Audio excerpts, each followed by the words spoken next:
हरे कृष्णा कृष्ण कृष्ण हरे हरे हरे राम राम राम हरे हरे। नमो विष्णुपादाय कृष्णप्रेष्ठाय भूतले श्रीमते भक्तिवेदांत स्वामिनिति नामिने। नमस्ते सरस्वते देवे गौरवाणी प्रचारिणे निर्विशेष शून्यवादी पाश्चात्य देश तारिणे।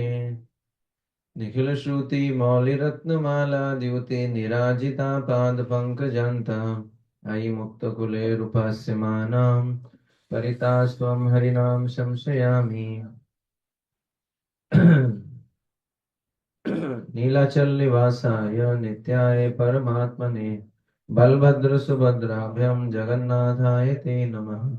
नमस्ते गिरिराजाय श्री गोवर्धन नामिने अशेष क्लेश नाशाय परमानंददायिने मनोजवं मारुतुल्य वेगं जितेन्द्रियं बुद्धिमतां वरिष्ठं वातात्मजं वानरयूथमुखं श्रीरामदूतं शरणं प्रपद्ये। सर्वशास्त्रादिपीयूषः सर्ववेदैकषट्फलः सर्वसिद्धान्तरत्नादयः सर्वलोकैकदृक्पदः सर्वभागवतः प्राणः श्रीमद्भागवतः प्रभो कलिद्वान्तोदादित्य श्रीकृष्ण परिवर्तितः परमानंद पाठाय प्रेमवर्षक्षराय ते सर्वदा सर्वसेव्याय श्रीकृष्ण नमस्तुते। मदेक बंधु मद संगी मद गुरु मद महाधन मद निस्तारको मद भाग्य मद आनंद नमस्तुते। असाधु साधुता दायीन अति नीचो च कर हान मंचा कदाचिन माम प्रेम हृत्कंठया स्फुरः। हरे कृष्ण। तो आप सबका स्वागत है हमारे। हमने पिछली बार ये वैष्णव सदाचार की जो क्लास है इसमें हमने चर्चा किया था प्रणाम पद्धति। हाँ,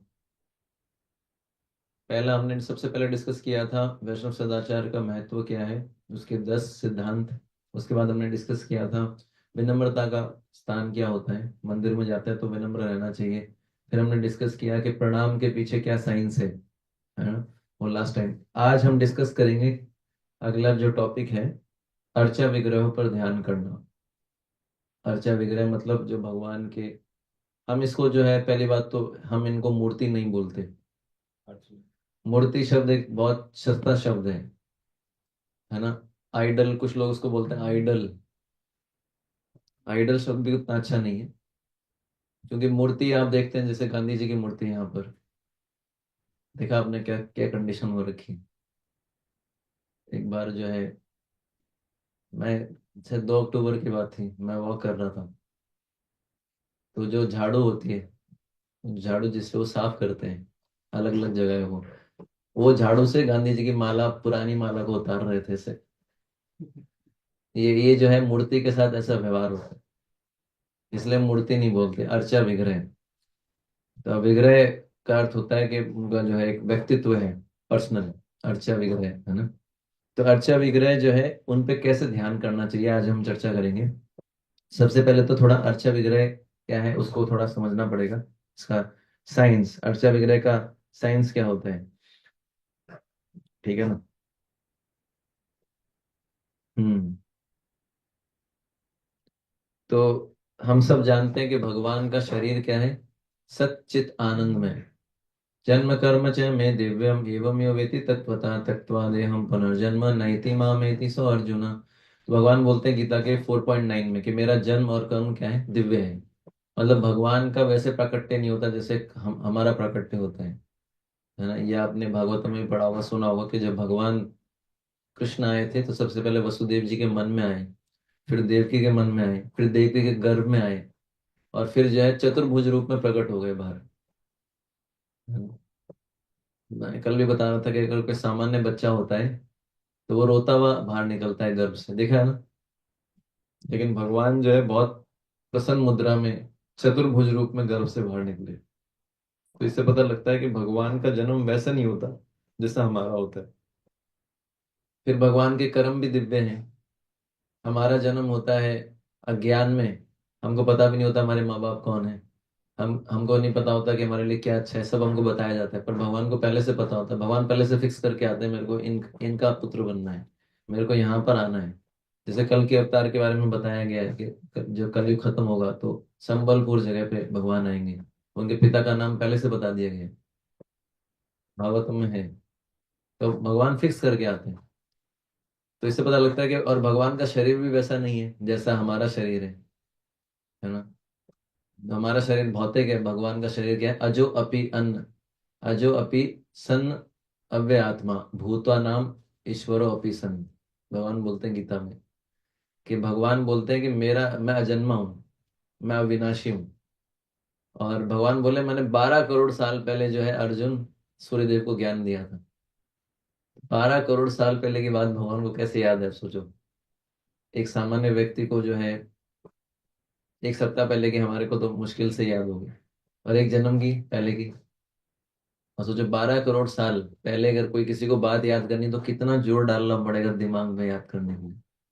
लेकिन भगवान को सब याद है। अभी मैं योगा प्राणायाम कर रहा था, पर मेरे को याद ही नहीं आ रहा अगला स्टेप कौन सा करना है, क्योंकि मेरा 6-7 महीने से नहीं कर रहा हूँ, भूल गया। बहुत याद, बहुत रुक रुक के सोच रहा था, इसके बाद ये था, इसके बाद ये था। तो हमको तो इतना याद नहीं रहता, लेकिन भगवान को 12 करोड़ साल पहले सूर्यदेव को इतना नॉर्मली बोला भगवान ने, है ना। एवं विवस्वते योगम प्रोक्तवान अहम अव्ययम विवस्वान मन में प्राह मनुर ईश्वाकवे अब्रवीत। सिंपल बोल दिया, है ना। मतलब कितना आसानी से बोल दिया, मतलब भगवान को याद है। तो ये मैं सिर्फ इसलिए बता रहा था क्योंकि भगवान का शरीर दिव्य होता है, हमारी तरह नहीं होता, भौतिक तत्व से बना नहीं है। तो भगवान का शरीर जब दिव्य होता है तो हम भगवान को इस पंचभूत से बने हुए शरीर से नहीं देख सकते। हमारी आंखों से भगवान को नहीं देख सकते, क्योंकि हमारी आंखें किससे बनी है? पंच महाभूत। हमारे शरीर में क्या है? पंच महाभूत। तो इससे हम उन भगवान को कैसे देख सकते हैं जो सच्चिदानंदमय है? हम आत्मा को नहीं देख सकते। हम आत्मा को देख सकते हैं, सटल बॉडी को देख सकते हैं, सूक्ष्म शरीर को, मन बुद्धि अहंकार। तो भगवान तो सूक्ष्मतर, जो जो आत्मा है वो है, वो टोटली स्पिरिचुअलाइज्ड है। तो इसलिए भगवान क्या करते हैं? कृपा पूर्वक ऐसे रूप में प्रकट होते हैं जिसमें हम भगवान को देख पाए, भगवान की सेवा कर पाए। उसको बोलते हैं अर्चा विग्रह, है ना। तो अर्चा विग्रह ऐसा, जैसे हम किसको देख सकते हैं? हम जो है ये पंच महाभूत इनसे बनी हुई चीजों को देख सकते हैं, पत्थर को देख सकते हैं, लकड़ी को देख सकते हैं। तो भगवान इस रूप में आते हैं ताकि हम भगवान की सेवा कर पाए। ठीक है ना। तो अब एक बहुत इंपॉर्टेंट एग्जांपल देते हैं प्रभुपाद, जिसको समझना पड़ेगा। हम्म। प्रभुपाद जी ने उदाहरण दिया है।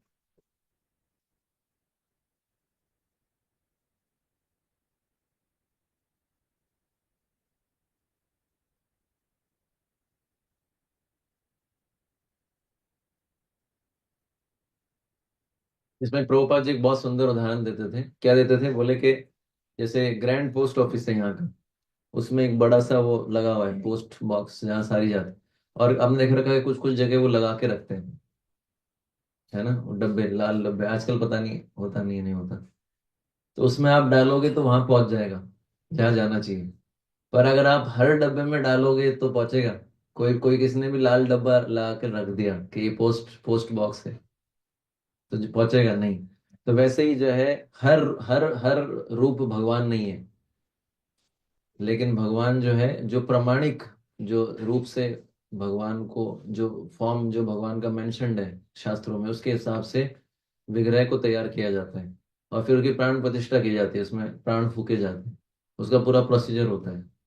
तो वो जो है उसको विग्रह बोलते हैं। मतलब सामान्य पत्थर, हालांकि भगवान कहीं से भी आ सकते हैं, नरसिंह भगवान खंबे से प्रकट हुए थे, लेकिन फिर भी जो है विग्रह जो है वो क्या है? भगवान का। इस उदाहरण से समझ सकते हैं कि एक प्रमाणिक पोस्ट ऑफिस वालों ने एक बॉक्स लगाया अपनी तरफ से, उसमें अगर आप मेल डालोगे तो पोस्ट ऑफिस को मिल जाएगी।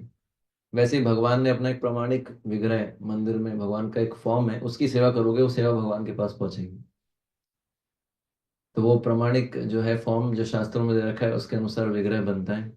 तो ये विग्रह के पीछे जो है, विग्रह जो है केवल ऐसा नहीं कि बस ऐसा स्टैचू है, ऐसा है नहीं, वो पूरा का पूरा क्या है? और दैट इसे बताया गया था श्री कृष्ण नाम आदि ना भवेद ग्रहम इंद्रियम सेवन मुख्य जीवा दो।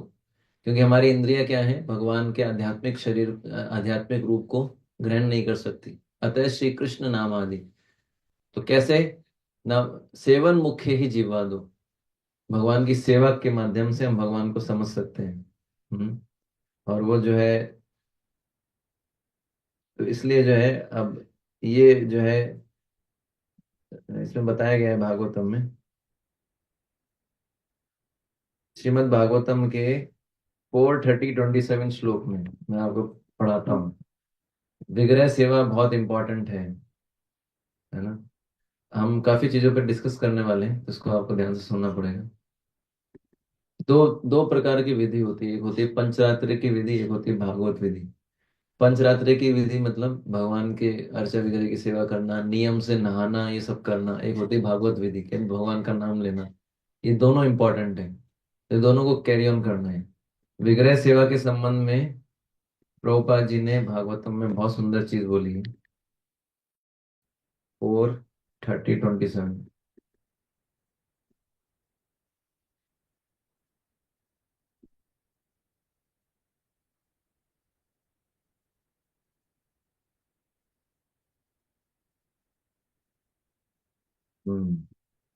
25, ये 26, ये है 28।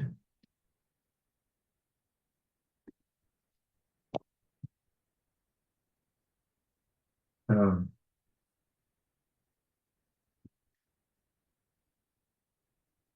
ये देखो, ये पढ़िए आप कोई भी, पढ़िए कोई भी।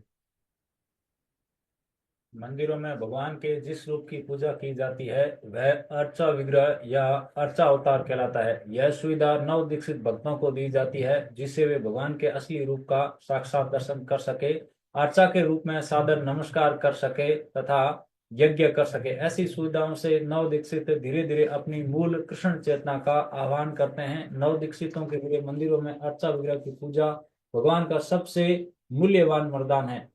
फलतः सभी नव दीक्षितों को अपने घर अथवा मंदिर में अर्चा विग्रह रखकर भगवान की पूजा करनी चाहिए। हम्म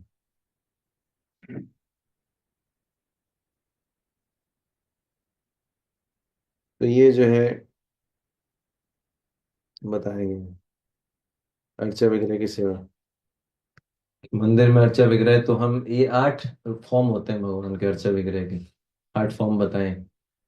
8 प्रकार से, जैसे मिट्टी से भी विग्रह बनता है, उसके अलावा मेटल से, है ना। उसके अलावा लकड़ी से, जगन्नाथ जी किससे बने हैं, लकड़ी से। लकड़ी से, दारू विग्रह। उसके अलावा जो है पत्थर से, उसके अलावा रत्नों से भी है ना। फिर उसका भी बताया गया पेंट्स, जो पेंटिंग करते हैं ना। एक जगह मैंने पढ़ा था लीलामृत में, एक माता जी थी, तो प्रभुपाद जी से पूछती हैं, बोले प्रभुपाद जी, जो आध्यात्मिक गुरु की फोटो होती है और आध्यात्मिक गुरु में कोई अंतर होता है। प्रभुपाद जी ने बोला नहीं, जो एलिवेटेड स्पिरिचुअल पर्सनालिटीज होते हैं उनकी फोटो और उनमें कोई डिफरेंस नहीं है। यानी जो हम किसी भगवान का फोटो या किसी भी महान भक्त का फोटो यूज करते हैं ना, तो वो साक्षात यही है कि वो वही है एक्चुअली। बस इसको जो है हमको रियलाइज करना है। तो इसलिए हम जब भगवान की कोई फोटो जो है लगाते हैं, ठीक है ना, तो उसको भी ऐसा ऐसा नहीं सोचना चाहिए ये तो फोटो है, ये तो फोटो, ये विग्रह थोड़ी है। नहीं, भगवान की फोटो हो, भगवान का जो है उसको उतना ही रिस्पेक्ट करना चाहिए, इसलिए प्रणाम करना चाहिए। भी एक प्रकार का भगवान का वो है। 8 तरीके से बताया गया है, 8 फॉर्म्स बताए गए, ठीक है ना। तो ये जो है विग्रह सेवा के कई प्रकार के लाभ हैं, ठीक है ना। हमारा शुद्धिकरण होता है। जिन लोगों को बहुत ज्यादा लस्ट परेशान करता है, काम वासना, उनको बताया जाता है कि भगवान का दर्शन करना चाहिए, उनके सेवा करनी चाहिए। जो मूर्तियां हैं भगवान की अर्चा वगैरह की, उनको जो कपड़े पहनाने चाहिए, उनका श्रृंगार करना चाहिए, उन लोगों के लिए बताया गया है। तो ये बहुत जरूरी से डीटी वर्शिप जो है, एक जितने भी हमारे आचार्य हैं, सबने जो है डीटी वर्शिप किया है, सबके अपने विग्रह थे। जैसे उदाहरण के लिए सनातन गोस्वामी कौन थे, कौन बताएंगे। गोविंद। गलत जवाब। नहीं, मदन मोहन। हाँ, मदन मोहन जी। रूप गोस्वामी के कौन थे?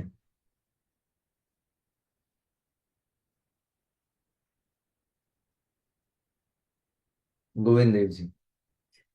रूप गोस्वामी के गोविंद देव जी, सनातन गोस्वामी के मदन मोहन जी, गोपाल भट्ट जी के वही वाले जो फेमस है राधा रमन जी। ठीक है ना? तो ये था कि मैं आपको जो ये बता रहा था कि 8 प्रकार के जो फॉर्म कौन से हैं ये पता होना चाहिए। मैं आपको एक बहुत सुंदर चीज पढ़ के सुनाता हूँ, आपको उससे और क्लियर होगा। हम्म,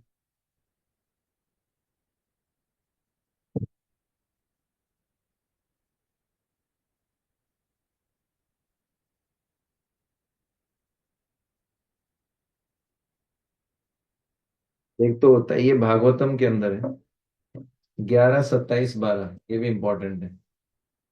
11, 27, 12 मैं आपको इसलिए इसमें से बता रहा हूँ ताकि जो है आपको मैं रेफरेंस दे रहा हूँ, ताकि जो है आपको कोई डाउट नहीं है कि मैं अपने मन से कुछ नहीं बोल रहा हूँ। देव, ये पूरा चैप्टर है 11th कैंटो भागवतम में 27 क्या क्या भगवान के आदेश है देव पूजा के संबंध में। इसमें 12वें नंबर का श्लोक है, भगवान ने पूरा बताया कि कैसे विग्रह सेवा करनी है। पूरा अच्छा चैप्टर है ये। अब इसमें देखिए, इसमें 12th नंबर का श्लोक है, सब 12वें नंबर, ये देखो, ये 12, ये 14th है। भगवान के अर्चा विग्रह रूप का कोई पढ़े, आप में से पढ़ेगा तो अच्छा रहेगा, भगवान जिन्होंने अभी तक नहीं पढ़ा। भगवान के अर्चा विग्रह रूप का 8 प्रकारों में पत्थर, काष्ठ, धातु, मिट्टी, चित्र, बालू, मन या रत्न में प्रकट होना बतलाया जाता है। हम्म। तात्पर्य बना। हाँ, पढ़ सकते हैं। मतलब 8 रूप कौन कौन से हैं, ये भगवान के समान ही है। ये अर्चा विग्रह के 8 रूप है। एक तो पत्थर से बना अर्चा विग्रह, जैसे आप किसी मंदिर में जाएंगे तो मार्बल के डिटीज होते हैं, पत्थर से बनते हैं ना। जैसे जोधपुर में हमारे गोविंद देव जी हैं, वो ब्लैक से बने हुए हैं। फिर काष्ट मतलब पत्थर, वो लकड़ी, लकड़ी है ना, लकड़ी। जगन्नाथ जी होते ही हैं, जगन्नाथपुरी। और धातु, जैसे प्रभुपाद जी जो है, प्रभुपाद जी के विग्रह जो हैं ये धातु के हैं। मिट्टी, मिट्टी के भी कुछ लोग बनाते हैं। गणेश जी वगैरह बना। हाँ, गणेश जी बनाते हैं, लेकिन ये शायद मेरे हिसाब से ध्रुव महाराज ने बनाया था, ध्रुव महाराज ने बनाया था। मिट्टी, चित्र, अगर कोई पेंटिंग आ गई ना, इसलिए मैंने बोला था वो भी भगवान का एक रूप है। ऐसा नहीं सुना ये तो चित्र है, ये तो विग्रह नहीं है, इसका तो चलेगा ऐसे कहीं भी रख दिया। इसलिए बहुत सावधान रखना चाहिए। कोई महान पर्सनैलिटी है ना, उसकी फोटो लगा के या भगवान की फोटो लगा के कॉपी के नीचे लगा ली, कॉपी जो है जमीन पे रख दी, अपराध। इसलिए कई डिवोटीज जो अपने ऐसे थे बीड बैग यूज नहीं करते, क्योंकि वो बीड बैग पे जिसमें भगवान का फोटो है, प्रभुपाद का फोटो होता है, वो जमीन के टच होता है, कहीं भी गंदी जगह टच होता है, वो अच्छा नहीं है। वॉलपेपर भी नहीं लगाना चाहिए ना। मतलब उसमें रिस्क होता है ऐसी जगह जहां पर वो फोटो, क्योंकि फोटो है जो है वो साक्षात, इसलिए जो है आजकल देखते हैं हम जो पैम्फलेट पोस्टर्स में भगवान का फोटो छपवाते हैं ना, अगर मान लो किसी ने फाड़ के पैर के नीचे आता है, वो बड़ी दिक्कत होती है, ये बड़ी समस्या आती है। कोई टी शर्ट पहन के आ रहा है, भगवान का फोटो है, वो प्रणाम करेगा तो वो टी शर्ट कहाँ टच होगा? जमीन को टच होगा। तो इसमें बहुत रिस्क होता है। अगर आप यूज भी कर रहे हैं तो आपको ध्यान रखना पड़ेगा कि ऐसी जगह स्पर्श ना करे, क्योंकि फोटो क्या है, भगवान का एक रूप है। फिर क्या बताया गया, बालू, है ना। अब इसमें थोड़ा इसमें तात्पर्य पढ़िए। इसलिए जी गोस्वामी बतलाते हैं कि कतिपय अर्चा अर्चा विग्रह रूप यथा बालू से बने रूप अल्पकाल के लिए पूजा करने वाले की निजी इच्छा की पूर्ति करने के लिए होते हैं, क्योंकि जो लोग शुद्ध भगवत प्रेम पाना चाहते हैं उन्हें अर्चा विग्रह के स्थायी रूप, उदाहरण के लिए संगमरमर, स्वर्ण या पित्तल से बने रूप की पूजा करनी चाहिए और उन्हें यह पूजा करते रहना चाहिए। कृष्ण भावनामृत में भगवान की पूजा की उपेक्षा करने के लिए कोई गुंजाइश ही नहीं मिलती। हम्म। तो मन मन के अंदर भी अगर आप भगवान का रूप स्मरण कर रहे हैं ना, वो भी एक रूप है। और रत्न, रत्न का मैंने तो आज तक मैंने कहीं देखा नहीं है, शायद किसी मंदिर में भी हो। सिटी में नील माधव रत्न के थे। हाँ, नील माधव जगन्नाथ जी से पहले जो थे, पर उनको हमने वैसे दर्शन नहीं किया आज तक। मतलब जिन जिनको देखा उसमें से बता रहा हूँ। मिट्टी और बालू में क्या फर्क होता है? बालू मतलब ये जो फिसलने वाली मिट्टी होती है, इसको बालू बोलते हैं समुद्र के अंदर ना। बड़ा जैसे आप जाएंगे ना, आप जगन्नाथपुरी जाएंगे ना, तो एक बार मैं जगन्नाथपुरी गया था, वहां से वापस आ रहा था, तो एक व्यक्ति ने क्या किया था, जगन्नाथ जी के वो बना रखे थे, सैंड आर्ट, सैंड आर्ट बोलते हैं उसको। तो ये सब भगवान के रूप है, इनको इनको प्रणाम। ये मतलब आप सोचो कि इनको ऐसा साधारण नहीं सोचना चाहिए, अरे भगवान का है फोटो, अगर कहीं आपको फोटोगिरी भी मिल गई, उसको उठा के जो है। तो ये कुछ इंपॉर्टेंट चीजें थी। अब हम जो है इस पे वापस आते हैं, ये तो मेरे को आपको इसलिए बताना था, ठीक है ना। तो है, मंदिर में अर्चा विग्रह अपने भक्तों को दर्शन देने के लिए आसीन रहते हैं। वे हमारे संप्रदाय के इष्ट देव है, इसलिए हमें सर्वप्रथम अत्यंत आदर पूर्वक उनका दर्शन करना चाहिए। तो जब भी आप मंदिर में जाएंगे तो अर्चा विग्रह भगवान के दर्शन खुले होते हैं। और वो क्या है, हमारे जो इष्ट देव, आप समझ रहे हैं, राधा कृष्ण चैतन्य महाप्रभु, जनरली सीताराम लक्ष्मण हनुमान या जगन्नाथ जी। तो सबसे जब हम मंदिर में जाते हैं तो उनका दर्शन करना चाहिए। दर्शन करने का विधि होता है, वो उसमें बताया अभी। दर्शन लेने के लिए विचार करने योग्य कुछ बातें। भगवान के समक्ष एक और दर्शन करें जिससे सामने बैठे भक्तों को भगवान के दर्शन में कोई बाधा ना हो। पहला ध्यान रूल ये ध्यान रखना, हम दर्शन करने जा रहे हैं भगवान का। ऐसा कई बार कई मंदिरों कई जगह होता है, आप दर्शन कर रहे हैं, है ना, और आप खड़े हो गए, तो साम जो बैठे हैं उनको दिखेगा नहीं भगवान, भगवान का रूप। कई बार ऐसा सिचुएशन आता है ना। हाँ, कभी भी ऐसा होता है कि लोग भीड़ लगा लेते हैं, पीछे वाले लोगों को दिखता ही नहीं। तो हमको ऐसा जब भी दर्शन ले, तो ये भी एक प्रकार का जो है आचार है कि हम साइड से दर्शन ले, ताकि जो पीछे दर्शन ले रहे हैं ना उनका दर्शन रुके नहीं। सब हर कोई व्यक्ति आगे खड़े रहना चाहता है, हर सब चाहते हैं कि हम आगे आगे देखते रहें भगवान को। लेकिन भगवान इस इससे तो खुश होते ही है कि हम देखें भगवान का दर्शन। एक्चुअली वैष्णव आचार्य लोग तो कुछ और ही बोलते हैं। वो बोलते हैं कि हम भगवान हमारा दर्शन करते हैं जब हम जाते हैं ना, हम भगवान का दर्शन क्या करेंगे। जब हम मंदिर में जाते हैं दर्शन, तो भगवान देखते हैं आए हैं मेरे पास। एक तो ये बताया गया। तो इसलिए जो है ढक ऐसा नहीं करना चाहिए सबसे आगे खड़े हो गए और आपके कारण और कोई देख नहीं पा रहा, स्पेशली कोई सीनियर डिवोटी है तो पीछे हो जाना चाहिए। मेरे को याद है भी, मैं उसमें गया था होली नेम रिट्रीट में।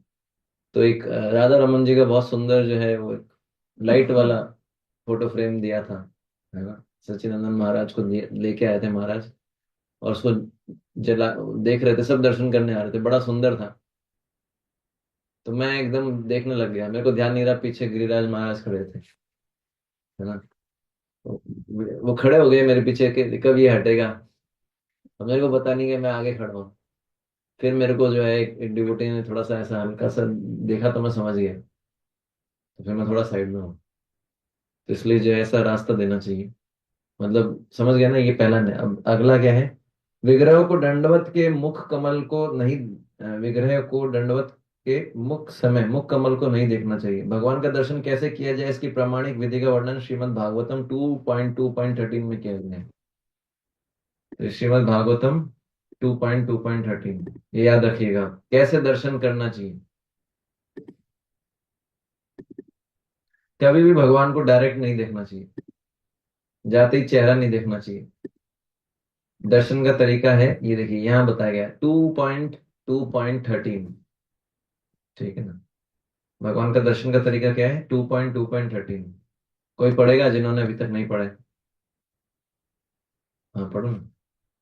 ध्यान की प्रक्रिया भगवान के चरण कमलों से प्रारंभ करते हुए उसे उनके हंसते मुखमंडल तक ले आए। इस तरह पहले ध्यान को चरण कमलों पर एकाग्र एकाग्र करें, फिर पिंडलियों पर, फिर जांघों पर, तब जांघों पर और क्रमशः ऊपर की ओर उठता जाए। मन जितना ही मन जितना ही एक एक करके भगवान के विभिन्न अंगों पर स्थिर होगा, बुद्धि उतनी ही अधिक परिष्कृत होगी। ये इसको बस रियलाइज करना, ये फैक्ट है। मेरा एक अनुभव है, मैं रियल अनुभव है कि भगवान कैसे मदद करते हैं। पहले तो ये समझ गया ना, जब भी हमको मंदिर में जाना है तो अर्चा विग्रह का दर्शन करते समय क्या करना है, चरण कमलों से स्टार्ट करना है। स्टार्ट करना है चरण कमलों से। अब ये तो एक मोटा मोटा बताया, मैं आपको डिटेल में एक चीज और बताऊंगा उसमें। तो चरण कमलों से स्टार्ट कर, नीचे से शुरू करना है। और उसके बाद पिंडली, उसके बाद जांग, उसके बाद जो है नाभि, उसके बाद ये छाती, फिर धीरे धीरे ऊपर जाना चाहिए, ठीक है ना। उससे क्या होगा, जितना मन से हम एक एक चीज को ध्यान लगाएंगे, जैसे, तो उससे क्या होता है, बुद्धि उतनी शुद्ध होती है। परिष्कृत का मतलब क्या, शुद्ध होती है।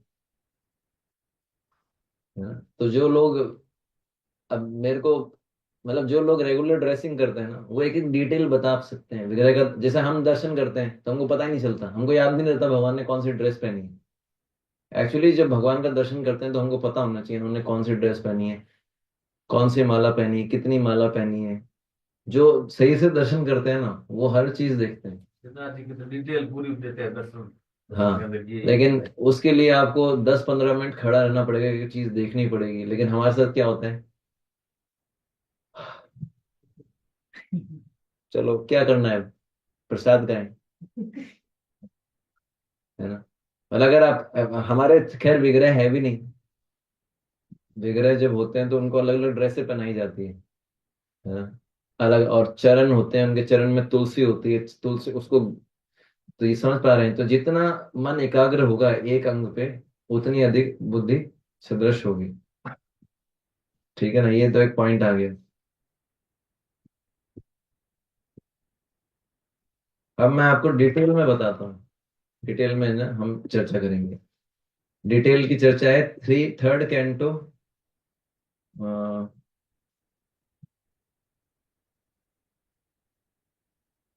कैसे दर्शन करना चाहिए, 20 चैप्टर।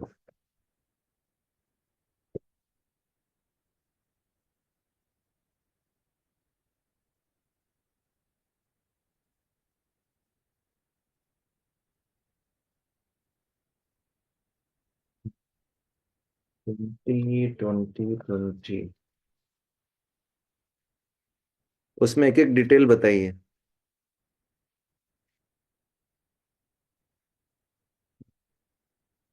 शिलान्यास का वर्ग, परब्रह्मण्य, प्रकृति का ज्ञान।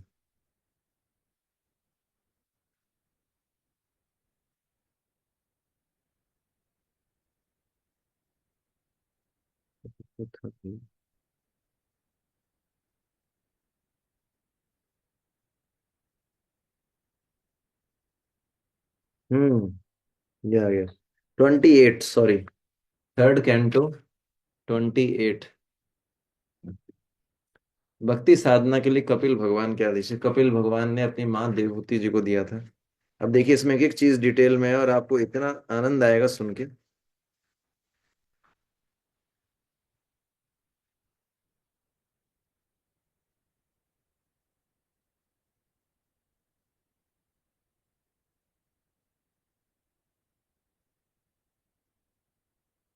मुख कमल,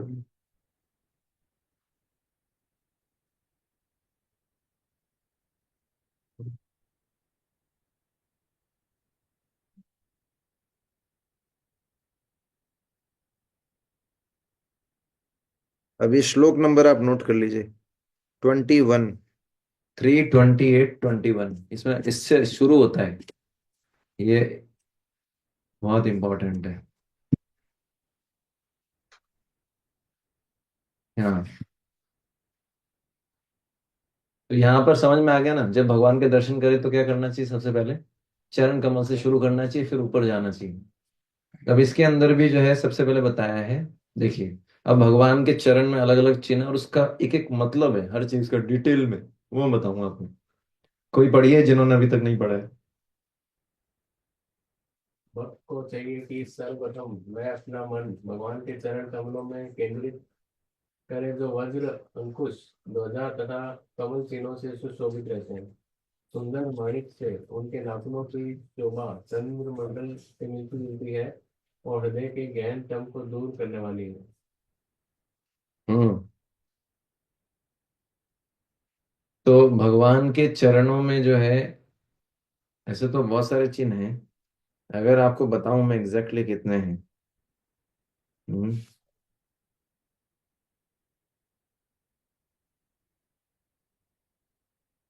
अलग अलग शास्त्रों में बताया गया है वैसे। लेकिन चैतन्य महाप्रभु ने पूछा था एक बार रामानंद राय से कि सभी प्रकार के ध्यान प्रक्रिया में से सबसे ज्यादा इंपॉर्टेंट क्या है जीवों के लिए। तो रामानंद राय बोलते हैं कि हर जीव का कर्तव्य क्या है, भगवान राधा कृष्ण के चरणों पे ध्यान करें। ठीक है ना। तो अब इसके अंदर जो है, हम्म श्याम सुंदर भगवान। और ये भगवान कृष्ण जो है उनका जो राइट चरण है उसमें 11 चिन्ह है, 11।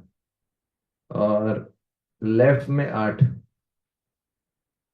अब उसका एक एक का अर्थ है, तो ये समझ में आ गया ना। वज्र का मतलब क्या होता है? इंद्र के पास जो वज्र होता है, जो पर्वतों को चूर चूर कर देता है, इंद्र का अस्त्र है। अंकुश मतलब हाथी को कंट्रोल करने के लिए एक महावर के पास एक होता है, उसको अंकुश बोलते हैं। उससे ऐसे उसको कंट्रोल करता है सिर पे करके। ध्वजा मतलब झंडा। कमल मतलब कमल। ठीक है ना। अब इसमें प्रभुपाद जी क्या लिख रहे हैं? भगवान के चरण तल को वज्र पताका, कमल तथा अंकुश की आकृतियों से मिलने वाली स्पष्ट रेखाओं से युक्त अंकित किया गया है। उनके पैर के नाखूनों की कांति चंद्रमा के प्रकाश के तुल्य है। यदि योगी भगवान के चरण तल पर अंकित चिन्हों तथा उनके नाखूनों की चमक पर अपना ध्यान केंद्रित करता है तो वे संसार के अज्ञान अंधकार से मुक्त हो जाता है। यानी जब भी हम मंदिर में दर्शन करने जाते हैं, विग्रह जहां पर भी हो, सबसे पहले चरण कमल का दर्शन करना चाहिए। चरणों में भी सबसे पहले चरण के नाखून। दूर से हमको केवल नाखून ही दिख पाएंगे, भगवान के चरण चिन्ह तो तभी दिखेंगे जब हम अंदर भगवान की ड्रेसिंग करने जाएंगे। पर कम से कम नाखून तो दिखते ही हैं। किसी भी इस्कॉन मंदिर में जाओगे भगवान के चरण ऐसे दिखेंगे आपको। सर्दियों में तो कई बार सॉक्स पहना देते हैं, पर फिर भी भगवान के चरण ऐसे दिखते हैं। तो उसमें बताया गया है, अगर कोई भगवान के चरण के जो चिन्ह है उन पे ध्यान करता है और उनके नाखूनों की चमक पर अपना ध्यान केंद्रित करता है तो सारा अज्ञान धुल जाता है। यदि कोई संसार के अज्ञान के अंधकार से छूटना चाहता है तो उसे पहले अपना मन भगवान के चरण कमलों में स्थिर करना चाहिए। समझ में आया आपको? अब देखिए भगवान के चरण कमलों की महिमा बताई गई है। कौन पढ़ेंगे?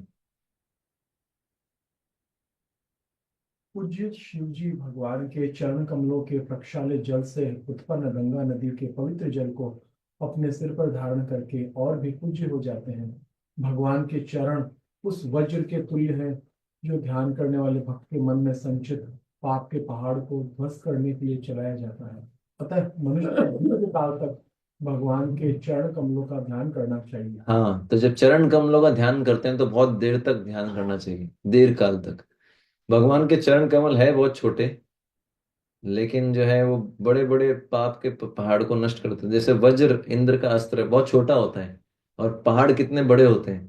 ऐसा लगता है कि वज्र क्या पहाड़ डिस्ट्रॉय करेगा, लेकिन वज्र जैसे ही पहाड़ों के टकराता है, इंद्र का अस्त्र है वज्र, पूरे पहाड़ नष्ट चूर चूर हो जाते हैं। उसी प्रकार से जब भगवान के चरण कमल लगते छोटे छोटे हैं, लेकिन वो अपने भक्त के हृदय में जो भी पाप संचित हुआ है ना, आप ट्राई कीजिएगा। आप किसी भी मंदिर में जाओ दर्शन करने, इसको ट्राई करना इस बार, है ना।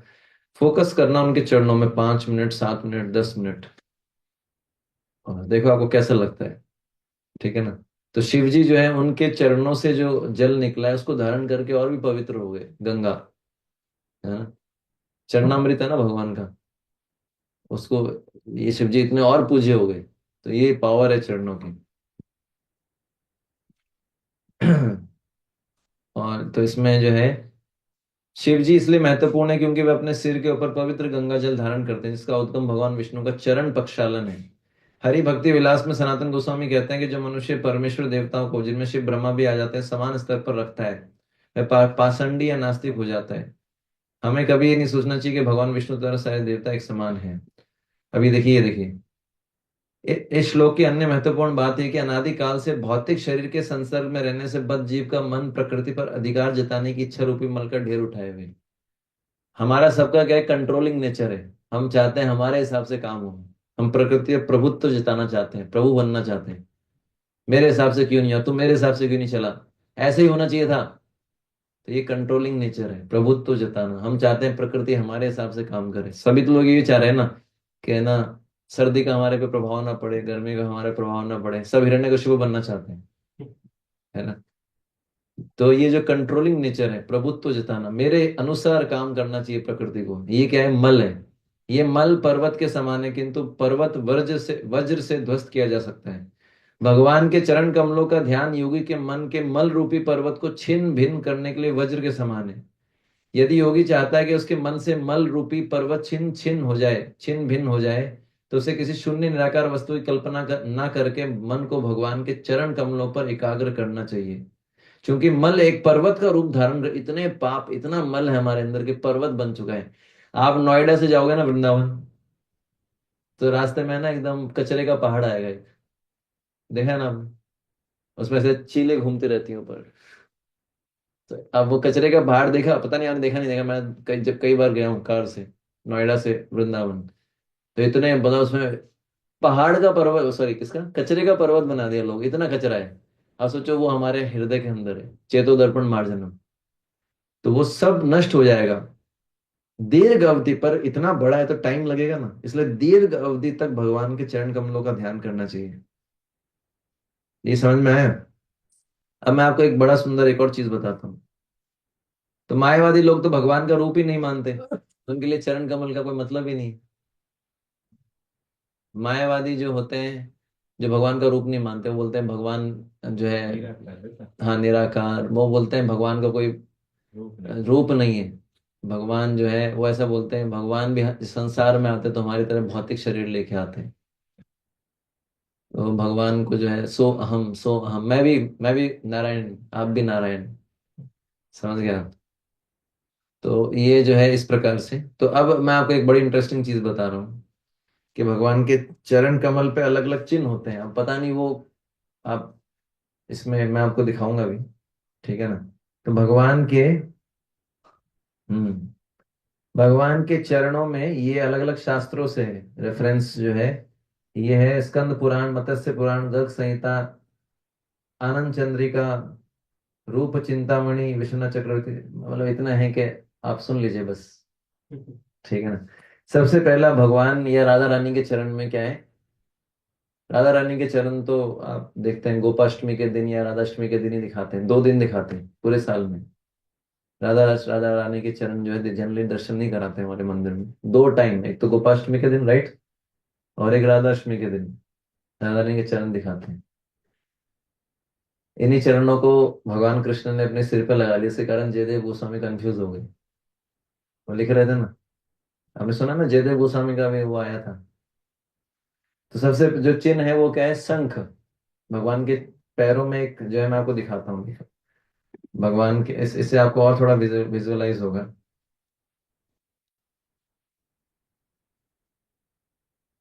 हम्म ये देखिए, ये ज्यादा बेटर है, इसमें दिखाए, अच्छे से दिखाए, दिखाई दे रहा है? एक मिनट। तो भगवान के चरण के अंदर जो है क्या दिख रहा है आपको? शंख दिख रहा है कहाँ पर? शंख है ना? ये जो है शंख का अर्थ क्या होता है? शंख कब बजा, जब जो है शंख माना जाता है विजय का प्रतीक। तो जो राधा कृष्ण के चरण कमलों का आश्रय लेते हैं, उनको सभी प्रकार के कष्टों से, है ना, सभी प्रकार से कष्टों से मुक्ति होती है और उनका भय खत्म हो जाता है। और दूसरा एक और अर्थ बताया जाता है शंख का, ये शंख के अंदर पानी होता है ना, भगवान को जब सुबह सुबह आरती करते हैं तो जल से स्नान करवाते हैं, ठीक है ना? तो उसी प्रकार से ये जो शंख है भगवान के चरणों में, ये जो है अमृत, इसको जो है अमृत होता है इसमें, जिससे भक्तों के संसार दावानल, संसार में जो अग्नि लगी है कष्ट की, वो बुझ जाती है। इसके अंदर अमृत होता है जिससे भक्तों के, तो जब भी आप भगवान के चरण दर्शन करो, शंख दिखे तो क्या याद करना है कि हे प्रभु, आपके चरणों की शरण लेने से क्या होगा? मेरे सारे कष्ट दूर हो जाएंगे, कृपा मुझे अपने चरणों की शरण दीजिए। समझ रहे हैं? जैसे हम संसार दावानल गाते हैं, संसार दावानल लीढ़े लोका, ऐसा नहीं डेड बॉडी की तरह खड़े रहना है। हो गई प्रभु जी आरती? उसमें मनन करना चाहिए, संसार दावानल है। अब जब ये चलता है संसार दावानल लीढ़े लोका, इसका अर्थ क्या है कि गुरु जी जो है कृपा के समुद्र के समान है, कृष्ण जो है समुद्र है, गुरु जी बादल है। तो अपने लाइफ में सोचना चाहिए, अगर आज मैं नहीं होता इस्कॉन में, आज मैं नहीं होता भक्ति में, तो मैं, मेरी क्या स्थिति होती? सड़ रहा होता मैं। तो मेरे को, मैं कष्ट में था कि नहीं? संसार दावानल है कि नहीं? ऐसे उसको लिंक करना चाहिए, वरना कभी इंटरेस्ट नहीं आएगा, कभी आरती में इंटरेस्ट नहीं आएगा। ऐसे ही जब नरसिंह आरती होती है, हर शब्द का अर्थ होता है, उसमें मनन करना। जब हम आरती गाते हैं तो उसमें मनन करना चाहिए, तभी तो उसमें उत्साह आएगा, है ना। ऐसे ही जो है नरसिंह भगवान का आता है, दलित जैसे नरसिंह भगवान, जैसे आपने वो क्या बोलते हैं उसको, कारीगर जो होता है वो चलाता है ना, छेनी। तो देखा है ना, मार्बल के पर्वत तोड़ तोड़ कैसे, तो भगवान के ऐसे चल रहे थे हाथ छेनी की तरह उसके। तो उसको विचार करना चाहिए कि भगवान नरसिंह के हाथ ऐसे चल रहे हैं, उसका फाड़ दिया सारा, है ना। और जैसे किसी पतंगे को कुचलते हैं ना ऐसे। तो ये इसके शब्द हैं, आरतियों का सबका अर्थ दे रखा है, उसको टाइम निकाल के पढ़ना चाहिए। जब आरती गाते हैं उस समय उस पर मनन करना चाहिए, तब तो मन लगेगा आरती में, है। जैसे आप संसार दामन गा रहे हो तो आपके जो गुरु हैं उन गुरु महाराज को स्मरण करना चाहिए कि मेरे गुरु महाराज अर्चा विग्रह की सेवा कर रहे हैं, मेरे गुरु महाराज मंदिर साफ करते हैं, भक्तों को अर्चा विग्रह की सेवा में लगाते हैं। तभी तो रुचि आएगा मंगल आरती में। वरना उपास्य लेते रहेंगे, अनकॉन्शियसली गाएंगे, कभी क्या गा रहे हैं कभी क्या गा रहे हैं। ये जो है बहुत बड़ी समस्या है। प्रभुपाद जी बोलते थे पहले कॉन्शियस फिर कृष्णा कॉन्शियस, हम लोग बेहोशी की हालत में होते हैं। सही बता रहा हूं मैं आपको, इतने ज्यादा हमारा मन हम सबकी इतना ज्यादा डिस्ट्रैक्टेड है कि हम अभी जैसे जैसे कलयुग बढ़ेगा ना, बड़े बड़े लोग है ना ब्लंडर करेंगे। मतलब ब्लंडर का अर्थ है, समझ रहे हैं आप। जैसे मान लो, मैं उदाहरण बताता हूँ। पाखंड नहीं बोलेंगे, बाहर से दिखाए, मतलब मन कहीं और ही रहेगा। मन क्या है, खोया खोया, हर व्यक्ति खोया खोया है, समझ गए आप। मतलब इसको और कैसे समझाएं कि आपको बोला गया आरती की प्लेट बनाओ, और आप शंख लाना भूल गए। तो आपको बताया गया कि भाई शंख लाना होता है। अगले दिन फिर भूल गए, फिर आपको बताया गया शंख लाना है, अगले दिन फिर भूल गए। इसका मतलब क्या है। अब कोई इतना भूल जाए, इसका अर्थ क्या है समझना चाहिए। मतलब आप सोचो एक बार कि 2-3 बार बताने के बाद भी वो जो है कोई काम उसके समझ में नहीं आ रहा, इसका मतलब क्या है, वो सुन ही नहीं रहा है, सुन ही नहीं रहा है।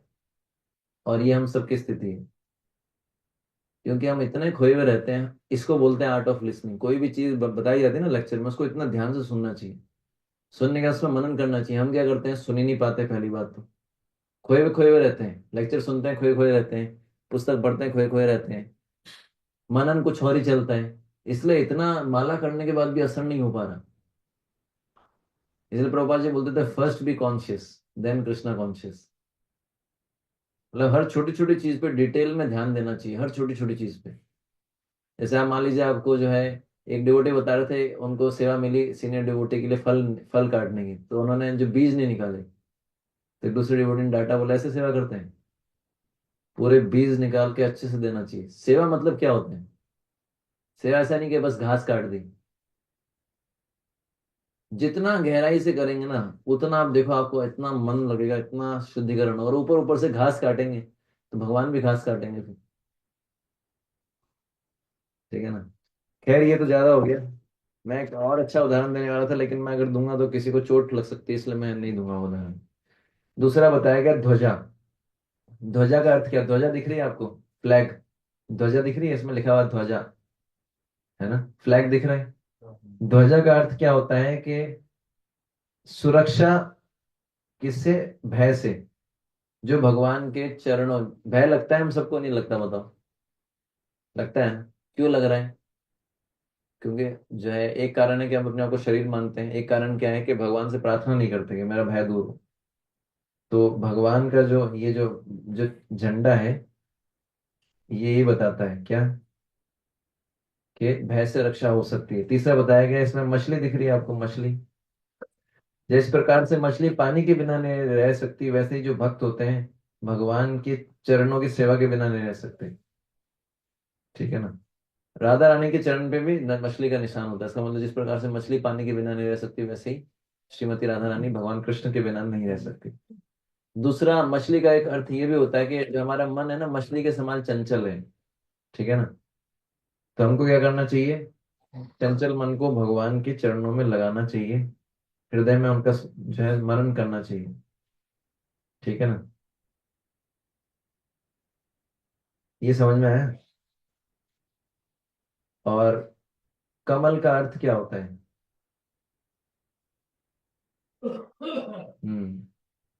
जो कमल होता है,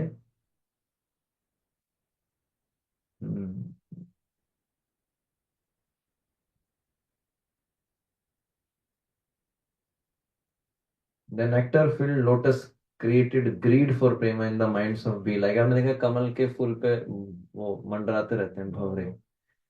तो उसी प्रकार से जो भक्त होते हैं भगवान के चरण में, जो कमल होता है उसमें बताया गया है, उसमें अमृत होता है एक, और उससे क्या उनको जो है प्रेम प्राप्त करने की लालसा होती है भगवान के जो भक्त होते हैं, इसलिए वो उनके चरणों पे मेडिटेट करते हैं। तो इस प्रकार से जो है अलग अलग चरण है, इसके चिन्ह है, ठीक है ना।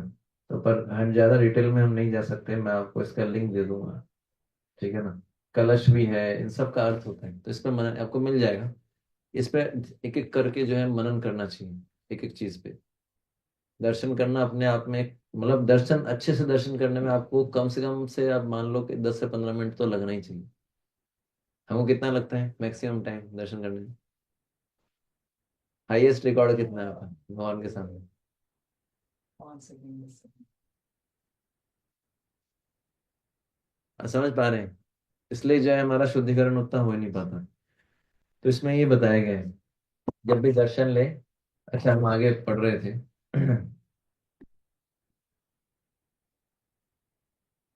ये तो चेता होगा।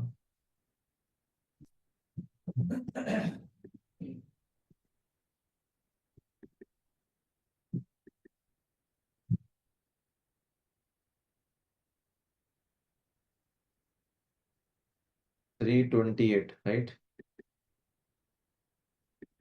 हाँ, इसमें आगे क्या बताया गया? योगी को चाहिए कि वह सभी देवताओं द्वारा पूजित तथा सर्वोपरि जीव ब्रह्मा की माता ऐश्वर्य की देवी लक्ष्मी जी के कार्यकलाप में अपने हृदय को स्थिर कर दे। वह सदैव दिव्य भगवान के पांवों तथा जंघाओं को चांपती हुई देखी जा सकती है। इस प्रकार वह सावधानी के साथ उनकी सेवा करती है ना। तो वो जो है ये चरण की महिमा चल रही है, तो बता रहे हैं कि लक्ष्मी जी के बारे में विचार करना चाहिए। लक्ष्मी जी कहाँ रहती है? भगवान के पैर दबाती रहती है हमेशा, है ना, पैर और जंगा, ठीक है ना। तो आप सोचो कि लक्ष्मी जी जो है भगवान की सेवा कर रही हैं। अतः भगवान की जांघें दबाते हुए लक्ष्मी जी को सामान्य पत्नी का आचरण नहीं समझना चाहिए, ठीक है ना। इसमें फिर आगे बताते हैं, फिर ध्यान में योगी को अपना मन भगवान की जांघों पर स्थित करना चाहिए जो समस्त शक्ति के आधार हैं। वह अलसी के फूलों की कांति के समान सफेद नीली हैं, और जब भगवान गरुड़ पर चढ़ते हैं तो ये जांघें अत्यंत भव्य लगती है। आपने भगवान की फोटो देखी गरुड़ पे? तो गरुड़ के दोनों तरफ से भगवान की जांघें कैसे लगती है? एकदम। तो किस कलर की हैं? सफेद और नीली। अलसी का फूल मैंने देखा नहीं है, पर हम बताया गया सफेद और नीली कलर की हैं। योगी को चाहिए कि भगवान के गोलाकार नितंबों का ध्यान करें जो करधनी से घिरे हुए हैं, और ये करधनी भगवान की एड़ी तक लटकते पीताम्बर पर टिकी हुई। भगवान कैसे वस्त्र पहनते हैं? पीले। करधनी ऐसा एक होता है वस्त्र, क्या बोलते हैं उसको? एकदम से बैठ बेल्ट बोल सकते हैं, या कुछ ऐसा बांधते हैं भगवान के। तो वो जो है बताया गया है। भगवान समस्त बल के आगार है, उनका ये बल उनके दिव्य शरीर की जांघों में जंगाओं में बसता है। भगवान की सारी ताकत कहाँ है? जंगाओं में। उनका संपूर्ण शरीर सारे धन, सारे बल, सारे यश, सारे सौंदर्य, सारे ज्ञान, सारे त्याग इन ऐश्वर्य से परिपूर्ण है। योगी को सलाह दी गई कि वह भगवान के दिव्य रूप का पांवों के तलुओं से प्रारंभ करके क्रमशः घुटनों, जांघों की ओर उठकर अंत में मुख का ध्यान करे। भगवान के ध्यान की क्रिया उनके पांवों से शुरू होती है। ठीक है ना। भगवान की मूर्ति का अधोभाग पीले रेशमी वस्त्र से ढका रहता है, ये वैकुंठ वेश है। भगवान वैकुंठ में कैसे पहनते हैं? पीताम्बर। क्योंकि योगी को अनेक दिव्य वस्तु पर ध्यान लगाना होता है, तो कोई कारण प्रतीत नहीं होता किसी काल्पनिक वस्तु का ध्यान करें, जैसे निराकारी और तथाकथित। तो आप समझ गए, सबसे पहले हम शुरू हुए थे चरणों से, नाखून से, फिर हम धीरे धीरे ऊपर गए पिंडली से, बताया मतलब नाखून से धीरे धीरे ऊपर वो जाता है इसको देखते हुए। फिर क्या है? जांग। उसके बाद ऊपर जाते हैं। तब योगी को चाहिए कि भगवान के उदर के मध्य में स्थित चंद्रमा जैसी नाभि का ध्यान करे। उनकी नाभि संपूर्ण ब्रह्मांड की आधारशिला है, जहां से समस्त लोकों से युक्त कमल नाल प्रकट होता है। ये वह कमल आदि जीव ब्रह्मा का वास स्थल स्थान है। इस समय इसी तरह योगी को अपना मन भगवान के स्तन आग्रों पर केंद्रित करना चाहिए, जो श्रेष्ठ मरकट मणि की जोड़ी के सदृश है, जो उनके वक्ष तल को अलंकृत करने वाली मोती माला की दुग्ध धवल किरणों के कारण श्वेत प्रतीत होती है। तो उसके बाद भगवान की नाभि पे ध्यान करना चाहिए। अभी सर्दियों में तो भगवान को इतने कपड़े पहना देते हैं कि ज्यादा देख नहीं पाते।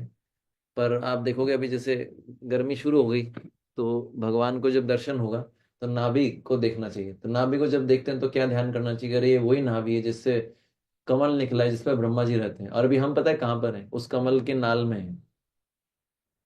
कमल की नाल के अंदर 14 लोक हैं, हम उसमें से एक लोक में है। तो अभी हम किस में हैं? कमल की नाल के अंदर हैं अभी हम वास्तव में। भगवान महाविष्णु उनके गर्भोदक्षाय विष्णु, उनके नाभि से कमल निकला है, उस कमल के ऊपर ब्रह्मा जी का जन्म हुआ है, और उस कमल के अंदर 14 लोक है। उसमें से एक है हमारा भूलोक, है ना। तो अभी हम कहाँ पर हैं? ये कमल की नाल इतनी बड़ी, देख लो कितनी बड़ी है। तो ऐसा ये सोचना चाहिए, अरे मैं मतलब ये मैं उस नाभि को देख रहा हूँ जिससे ब्रह्मा जी प्रकट हुए। ब्रह्मा जी ने तो सृष्टि की सारी जीवों की। ये कमल जैसे बच्चा जो होता है ना, इसमें वो भी आएगा। योगी को भगवान की नाभि का ध्यान करने के लिए कहा गया, जो समस्त भौतिक सृष्टि का आधार है। जिस प्रकार शिशु नाल के द्वारा अपनी माता से जुड़ा होता है, आप में से डॉक्टर मतलब आपको तो पता ही हो, देखते हैं ना, एक कॉर्ड होती है, अम्बिलिकल कॉर्ड बोलते हैं ना इंग्लिश में। बच्चा जो होता है माँ से जुड़ा हुआ होता है एक कॉर्ड की तरह, उसको अम्बिलिकल कॉर्ड बोलते हैं। ये शायद ऐसा होता है ना इसका, ये मैंने सुना है अम्बिलिकल कॉर्ड इतनी महंगी आती है, उसके बड़े खतरनाक बीमारियों का भी ऐसा कुछ है, कुछ सुना था मैंने, ऐसा कुछ है ना, ऐसा क्या है? इन्फेक्शन अगर हो जाए ना उसका, फिर हाँ, डेथ भी हो सकती है वजह से। तो मतलब पोषण तो वहीं से मिलता है बच्चे को। बच्चे को माँ से जितना भी न्यूट्रिशन मिलता है वो कैसे मिलता है? कनेक्शन होता है, इसमें ही बताया गया है। जिस प्रकार शिशु नाल के द्वारा अपनी माता से जुड़ा होता है, इसी प्रकार पहल जन्म लेने वाले प्राणी ब्रह्मा जी भगवान की परमेच्छा से एक कमल नाल द्वारा भगवान से जुड़े रहते हैं। पिछले श्लोक में कहा गया कि भगवान के पांव टकने तथा जांघें दबाती हुई लक्ष्मी जी ब्रह्मा जी की माता कहलाते, किंतु वास्तव में ब्रह्मा जी अपनी माता के उदर से उत्पन्न न होकर भगवान के उदर से उत्पन्न हुए। ब्रह्मा जी जो है उनकी कोई माँ नहीं है, उनकी माँ भगवान ही है। ब्रह्मा जी जो है भगवान के कमल, नाभि कमल से निकले। अब सोच, अब ऐसा मतलब ये हमने देखा नहीं ना ऐसा कोई पुरुष कभी प्रेग्नेंट हुआ हो। हमारा भगवान जो है भगवान है, कहीं से भी कुछ भी उत्पन्न कर सकते हैं। भगवान वो कौन से थे, नर नारायण ऋषि, उनका टेस्ट लेने के लिए जो है इंद्र ने भेजा उर्वशी जी को। सोचा गया कि हम इनको थोड़ा मोहित कर देंगे। भगवान की अपनी जंगा से, नहीं, उर्वशी को तो भगवान ने उत्पन्न किया था। किसको भेजा था? इतने सारे नाम है ना अप्सराओं के, जो भी मान लो, बहुत सारे नाम है, अलग अलग फेमस फेमस है। तो जब फिर भगवान मोहित हुए नहीं, तो भगवान ने फिर अपनी जांग से उर्वशी जी को निकाला, बोले ये ले रिटर्न गिफ्ट। इंद्र क्या याद करेगा? क्योंकि उससे पहले आपने देखा कि कामदेव जो आए थे ना, उनको शिव जी ने जला दिया था। हाँ, तो पर भगवान बिल्कुल गुस्सा नहीं हुए। आप सोचो, नर नारायण ऋषि ऐसे हैं जिनको कोई काम, सृष्टि में केवल काम, कोई बोला मैंने काम को जीत लिया, हा हा हा हा। तो ऐसे भागवत में बताया गया केवल दो ही लोग हैं जो काम को जीत पाए हैं। कौन? नर नारायण ऋषि। हर कोई ऐसा बोलता है मैंने काम को जीत लिया, और वो भगवान का शुद्ध भक्त है तो अलग चीज है, अदरवाइज वो क्या है? ढोंगी। कई बार क्या होता है, काम जो है वो क्रोध का रूप ले लेता है। हमको लगता है मैंने काम जीत लिया, अरे भैया वो कन्वर्ट हो चुका है क्रोध में, है। कई बार जो है मतलब काम जो है उसी से क्रोध निकलता है, उसी से ईर्ष्या द्वेष ऐसा निकलता है। तो इसलिए जो है भगवान की नाभि के बारे में बताया गया है। ये मैंने आपको बता दिया। अ, भगवान उनका ठीक है, ये हो गया। अब जो है फिर आगे बताया गया है भगवान के चेस्ट, वक्षस्थल। मोतियों की माला जिससे भगवान के शरीर का ऊपरी भाग अलंकृत होता है वह भी आध्यात्मिक है। अतः योगियों को सलाह दी जाती है कि उनके वक्ष स्थल को अलंकृत करने वाले मोतियों की श्वेत द्युति को निहारें। एक बार मैं अपना एक्सपीरियंस बता रहा था आपको। हाँ, ये निर्जला एकादशी की बात है, आज से बहुत साल पहले। तो उस समय मुझे जो है बहुत ज्यादा जो है बहुत ज्यादा लस्टी विचार आ रहे थे, बहुत जब मैं परेशान हो गया था। और उस दिन मैंने फिर भगवान से प्रार्थना किया, पहली बार गौर निताई जी से।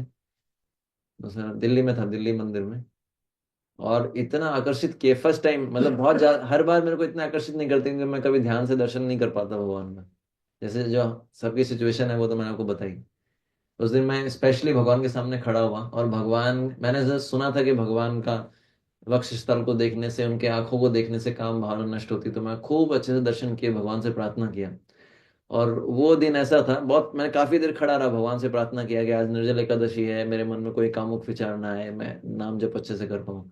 और उस दिन मेरा एक भी विचार नहीं आया, बहुत सीरियसली प्रार्थना किया, एक विचार भी नहीं आया। भगवान का अच्छे से दर्शन किया, और भगवान का रूप है ना इतना याद आ रहा था, आकर्षित कर रहा था। तो इसलिए जो है, ये जो भगवान का जो रूप होता है ना, इसको ध्यान से दर्शन करना चाहिए। जब भी कभी मंदिर जाइए, 15 जल्दबाजी मत कीजिए, आराम से बैठिए, 15-20 मिनट भगवान के सामने बैठिए, भगवान को देखिए, भगवान से अपने हृदय की बात कीजिए। जैसे हम किसी डॉक्टर के पास जाते हैं, अगर डॉक्टर के पास क्यों जाते हैं, हमको ठीक होना है बीमारी से, और डॉक्टर को बताएंगे ही नहीं कि मेरे अंदर ये प्रॉब्लम है, तो डॉक्टर को पता लगेगा क्या। तो ऐसे ही जब भगवान के सामने आते हैं तो अपना हार्ट शेयर करना चाहिए।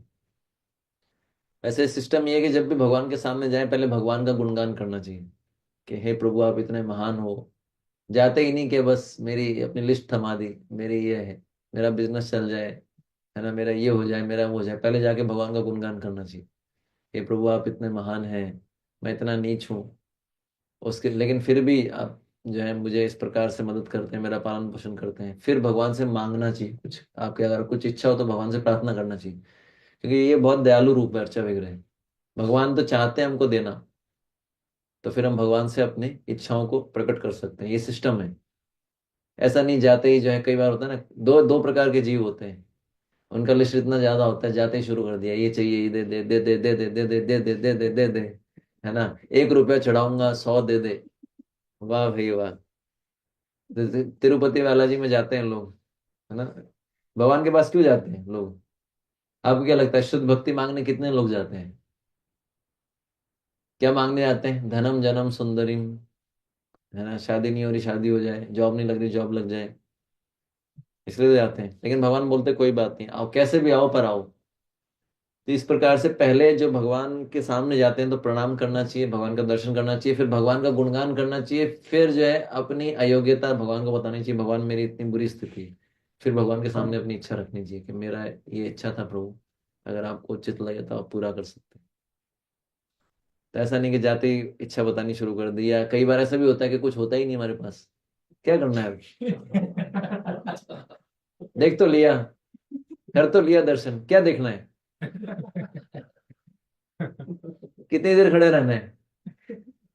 तो ये एक्चुअली मैं बता रहा हूँ ना कि हम क्या होते हैं, बेहोशी की हालत में, मतलब इसको बोलते हैं हम कॉन्शियस होके भी कॉन्शियस नहीं है। कीर्तन चल रहा है, डेड है वो, मर चुका है आध्यात्मिक रूप से, क्लास चल रही है, मरा हुआ व्यक्ति है, वो जीवित होते भी मरा हुआ है। इसलिए उस समय इनएक्टिव नहीं रहना चाहिए। हमने देखा हुआ ना, कीर्तन में हम संडे को कीर्तन करवाते हैं, कितना एनर्जी लगता है, डेड बॉडी आती है सब, मरे हुए लोग आते हैं, है ना, ऐसे देख, सही बता रहा हूँ, मतलब इतने उनको देख के प्रवचन करने की इच्छा ना हो, इतना एनर्जी चाहिए उन लोगों को, इतना एनर्जी देना देना प्यार करना पड़ता है। हाँ, चार्ज, इसलिए तो हमने भी वो कीर्तन कराना शुरू किया है। कुछ डांस करेंगे तब तो वो एक्टिवनेस में आएंगे, वरना प्रवचन भी ऐसे ही बेहोशी की हालत में सुनते हैं। अगर पूछ लिया जाए ना अच्छे से, क्वेश्चन पूछ लिए जाए, ऐसी बेइज्जती हो सबकी, मेरे को पता लग जाता है कितने लोग कितने ध्यान से सुन रहे हैं, किसका ध्यान कहाँ पर है, सब पता लगता है। कुछ ही लोग सीरियसली सुनते हैं, बाकी लोग का ध्यान कहाँ होता है, कहीं और ही होता है, अपनी प्रॉब्लम्स में होता है, या प्रसाद कितने बजे मिलेगा। बहुत सारे लोग तो बाहर ही मंडराते रहते हैं, है ना। कलयुग में ऐसे सिम्टम है कि कलयुग में जो है पेट भरने में लग जाते हैं सब, बड़ा मुश्किल है। इसमें उन लोगों का भी इतना गलती नहीं है, क्योंकि बनी ऐसे ही सिस्टम बन चुका है। कथा सुनने के लिए कितने लोग आते हैं, तुकाराम वाली जो स्टोरी सुनी है ना, मुश्किल से बहुत ही बिरले लोग मिलेंगे जो कथा सुनने के लिए आते हैं, जिनको प्रसाद से कोई मतलब नहीं है। और वो लोग जो कथा सुनने के लिए आते हैं ना, वो भक्ति में इतना आगे बढ़ते हैं, उनको किसी से मतलब नहीं, बस कथा सुनेंगे, ध्यान से सुनेंगे। उनके सुनने से ना वक्ता को इतना उत्साह मिलता है। सुखदेव गोस्वामी कथा कर रहे थे, परीक्षित महाराज बोल रहे थे, अच्छा आपने ये तो बता दिया लेकिन ये छोड़ दिया, ये क्यों नहीं बताया? ध्यान से सुन रहे थे। यहाँ तो जो है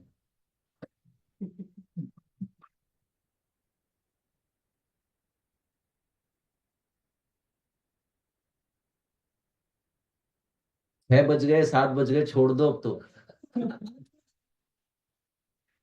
अब क्या इच्छा होगी बताओ। मतलब उनको देख के तो एनर्जी चली जाती है, ऐसे ऐसे ऐसे जो है साधुओं को देख। कितना सही बता रहा हूँ। अभी तो फिर भी कम हो गया, वरना पीछे से कुछ जो है साधक ऐसा मोबाइल उठाते थे। तो भाई तो तुम तो तुम आए क्यों इधर, तुम आए क्यों इधर। बोले बहुत लंबा हो रहा है। तो हम इस सप्ताह में एक ही तो 2 दिन सत्संग कर रहे हैं, बताओ। 6 दिन तुम क्या कर रहे थे घर पे। 6 दिन तुमको टाइम दिया ना, एक दिन तो कम से कम 1 घंटा। जनरली क्या अवतार गौरव के प्रवचन बहुत लंबे होते हैं, वो फेमस है इसमें। वो जब वो क्योंकि वो एक्सटर्नल कॉन्शियसनेस, वो जब कथा एक के बाद एक के बाद उनको बड़ा अच्छा लगता है, पॉइंट पे पॉइंट पॉइंट जो पॉइंट आ जाए बताते रहते हैं। इधर चले जाते हैं, इधर चले जाते हैं, फिर घूम के वापस आते हैं। तो उनके प्रवचन लंबे होते हैं। तो इसलिए जब श्रोता बहुत सावधानी से सुनता है ना, तो वक्ता को उत्साह मिलता है। वरना वक्ता सोचता है यार चलो काम सलटाओ, अपना पूरा करो चलो। तो उनको फिर असली कृपा नहीं मिलती। इसलिए मैंने देखा है पहले, जैसे एक बार एक बार महाराज आए थे, वैष्णव महाराज जोधपुर मंदिर में।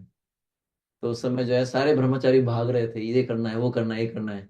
तो महाराज ने 2 बार हमको डांटा। एक तो सुबह भागवतम क्लास हो रही थी, पहले क्या है कुक नहीं था जोधपुर मंदिर में, ब्रह्मचारी लोग, महाराज ने बोला ब्रह्मचारी को प्रसाद बनाना चाहिए, तो ब्रह्मचारी लोग बनाते थे। तो क्लास में बहुत कम ब्रह्मचारी थे। महाराज ने बोला क्या कर रहे हैं, बोले किचन में, है ना। तो बोले ये क्या लगा रखा है किचन में, बोले क्लास सुनना नहीं है क्या, भागवतम नहीं सुनना, खाने पीने में लगे रहते हैं। फिर एक बार ऐसा डाटा, महाराज को बोला कि भाई क्लास, महाराज को बोला ब्रह्मचारी क्लास लेनी है। महाराज ने बोला क्या करना है क्लास लेके, बोले आपके भक्त लोग सुनने में रुचि नहीं है, कोई मतलब नहीं, क्यों टाइम वेस्ट करते हो मेरा। तो ये जो सारा जो हम कर रहे हैं ना सारा, इसका लक्ष्य एक है कि भाई कथा सुन सुन तू। ये सब इतना व्यवस्था किया है, इतना कीर्तन करवाना, इतना नचवाना, प्रसाद खिलवाना, ताकि उसका मन जो है टेंशन से हटा के कथा पे लगे। ये सब फैसिलिटी इसलिए है, ये प्रसाद का व्यवस्था इसलिए है कि वो कथा सुनने के लिए आओ। इसको भूल रहे हैं आजकल हम लोग। और बस समझ रहे हैं ना, बाकी सब चीजों पे बहुत फोकस है ना, क्या बनेगा आज, है ना, लाओ जी लाओ डब्बे लेके आओ, है ना। मजाक कर रहा हूँ, किसी को स्पेसिफिक मैं बता रहा हूँ, हर जगह हर इस्कॉन मंदिर में ये हर हर वो भी खराब नहीं है। अब नहीं से अच्छा है, कुछ तो कर रहे हैं बेचारे, आ तो नहीं ऐसे देखा जाए, लेकिन पर मैं वैसे बता रहा हूँ आपको, है ना, और चीजों पे। पर एक्चुअली भक्ति में आप वो श्लोक आता है ना, जिसमें बताया गया है क्षमे भी केवलम। अगर कृष्ण कथा में रुचि नहीं हुई तो सब प्रयास व्यर्थ है। सब प्रयास क्षमे, केवल हम कोरा भाग रहे हैं, परिश्रम कर रहे हैं। मैंने अपनी लाइफ में भी देखा है, जो कथा अच्छे से सुनता है ना, जो अच्छे से सुनता है, एक पॉइंट जो बहुत सिंसियरली, वो भक्ति में बहुत आगे बढ़ते हैं, उनके क्वेश्चंस भी ऐसे पावरफुल होते हैं। खैर, तो हम इससे सीख सकते हैं कि हम कहाँ से कहाँ चले गए। जब वो टॉपिक आता है तो मेरे से रुका नहीं जाता, क्या करूँ। ब्लास्ट तो कहीं ना कहीं तो भड़ास निकालनी पड़ेगी। अब वहां निकाल नहीं सकता, इसलिए आप लोगों पे निकाल देता हूँ, आपको बुरा भी नहीं लगेगा। ठीक है। तो इसलिए जो है ये पूरा सिस्टम बताया, मतलब एक्चुअली सही बात है, ये जो हमने सारा सिस्टम किया है, प्रभुपाद जी ने सिस्टम इसलिए शुरू किया, मंदिर इसलिए बनाए, इतने इतना बढ़िया प्रसाद क्यों विग्रह को रखा है, लोग आकर्षित होके आए, थोड़ा सुन लें। मेन है सुनना, हियरिंग। तो इसलिए जो है ये सब, एक्चुअली आपको पता है, मैं पढ़ रहा था कि प्रभुपाद जी ने एक जगह बोला है, मैं कीर्तन करवाना चाहिए, फिर उनको लेक्चर सुनवाना चाहिए। कीर्तन इसलिए करवाते ताकि उनका हृदय शुद्ध हो, और फिर वो लेक्चर सुने तो अंदर जाए लेक्चर। तो इसलिए आपने सुना है पहले जय राधा माधव होता है। कई बार क्या होता है, भक्त जय राधा माधव में होते ही नहीं, बोले ये तो ऐसे ही टाइम वेस्ट है, 10 मिनट बाद बैठूंगा। मैं ही पहले ऐसे करता था। जूहू मंदिर में था मैं कुछ टाइम के लिए, तो मैं सोचता था यार एक माला और हो जाएगी यार से, ऐसा। तो एक बार एक मतलब मैं जिन भक्तों के साथ सेवा किया ना, ऐसी फटकार लगाते थे, बाप रे बाप। मैं किचन इंचार्ज था, तो मैं सोचा कि जय राधा माधव के समय एक माला हो जाएगी, 10 मिनट होता है जय राधा माधव। तो मैं 8-10 पे आता था, तो मैं वो नोट कर रहे थे कंटिन्यूअसली, कुछ बोल नहीं रहे थे, है ना। उन्होंने नोट करके मेरे को पूरे प्रमाण के साथ बोला, बोले ये तुम इतना लेट क्यों आते हो। मैंने बोला प्रभु जी, वो मेरे इंचार्ज थे, मैंने बोला प्रभु जी वो मैं सोचा था एक माला एक्स्ट्रा हो जाए। बोले ये आपको लगता है प्रभुपाद जी बेवकूफ थे, जो ये जो जय राधा माधव रखा है, इसका लक्ष्य ये है कि हमारा मन केंद्रित हो, हमारा मन शुद्ध हो, तब तो लेक्चर अंदर जाएगा। तो इसलिए हर चीज का पर्पस है, इसको समझना चाहिए। ठीक है ना, तो इसलिए जो है ये बताया गया है। फिर जो है योगी को वक्ष स्थल का ध्यान करना चाहिए, जो देवी महालक्ष्मी का आवास है। भगवान का वक्ष स्थल मन के लिए समस्त दिव्य आनंद, नेत्रों का पूर्ण संतोष प्रदान करने वाले हैं।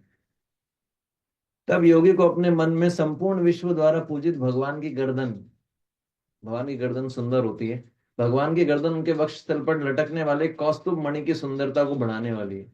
अरे देखोगे जिन लोगों की गर्दन, कुछ कुछ लोगों की गर्दन बहुत मोटी होती है, कुछ लोगों की पतली या लंबी होती है, गर्दन से भी व्यक्ति की सुंदरता का पता लगता है। तो जगन्नाथ जी के दर्शन करने में जाए, जगन्नाथ जी के गर्दन में वो एक ही होते हैं गर्दन।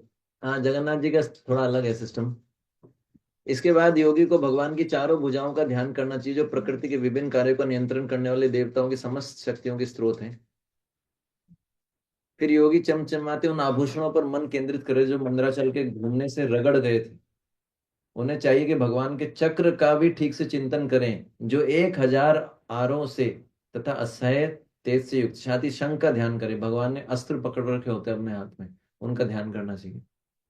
एक एक चीज बताई गई है, ठीक है ना।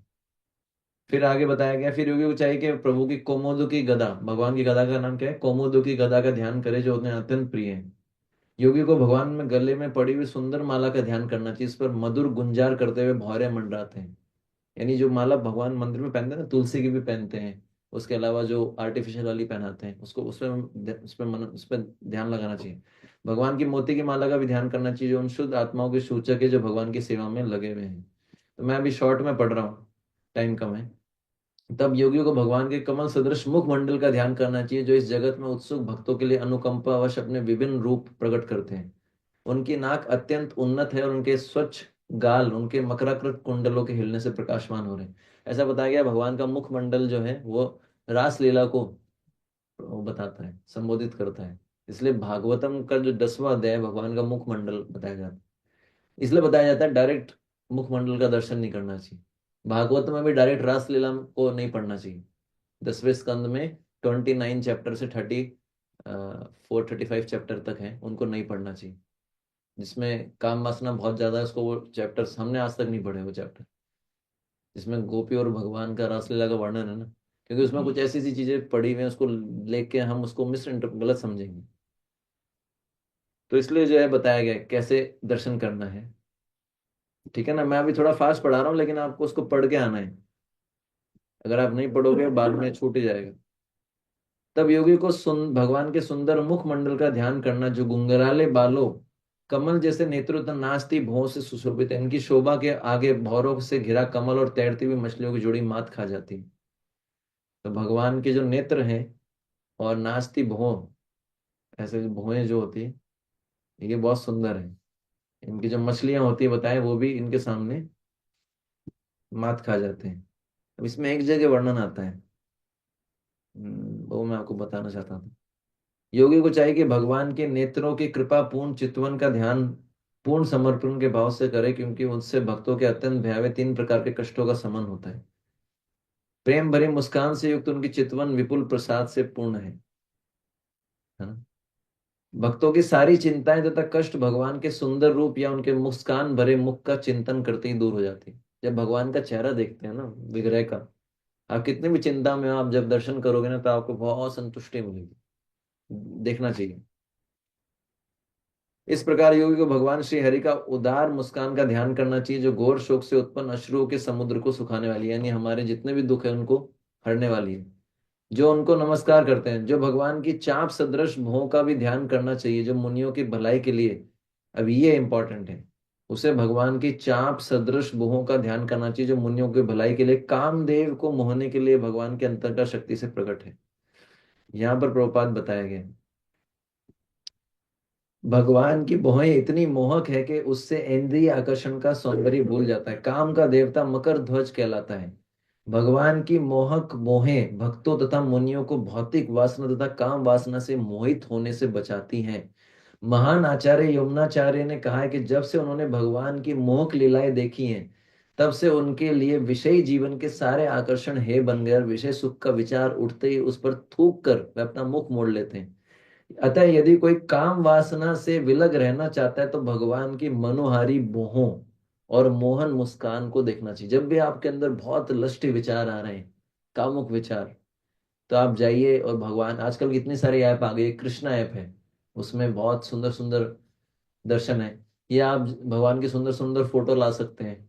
मैं कई डिवोटीज को देखता हूँ, वो अपने घर में बहुत सारी सुंदर सुंदर भगवान की फोटो लगाते हैं, एकदम चेहरे बड़े बड़े चेहरे, उसमें भगवान की स्माइल होती है। तो बड़ी, जैसे आप राधा गोपीनाथ जी को देखेंगे चौपाटी, इतना सुंदर स्माइल है उनका, राधा गोपीनाथ। तो आप जब वो होता है तो बड़ा इंटरेस्टिंग होता है। जैसे आपको दिखाता हूँ, देखो। इसलिए जो है ये सब चीजें ध्यान रखने वाली है। हो सकता है आपको लग रहा हो ये वो क्या प्रभु जी बोरियत वाली चीज बता रहे हैं, लेकिन जब तक हम इसको अप्लाई नहीं करेंगे तब तक ऐसे ही बोर होते रहेंगे। अब देखिए राधा गोपीनाथ जी हैं, इनका हम्म,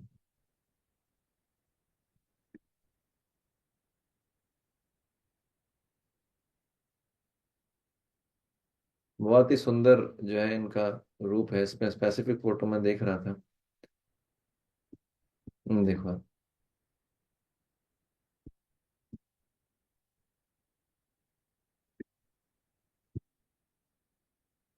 ऐसे ही हर हर हर विग्रह जो है उनका अपना अपना वो है।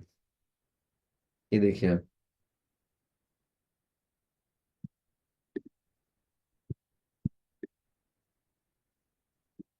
इसमें वो पर्टिकुलर पर, तो ऐसे जो है कुछ सुंदर फोटो लगा के आप ये देखिए, एकदम ऐसा लगता है ना जीवंत। इसको वो करके देखते हैं, ये भगवान के डीटी दर्शन की फोटो है। तो इस तरीके से आप बहुत सारी फोटोज लगा सकते हैं, भगवान के दर्शन करते हैं तो।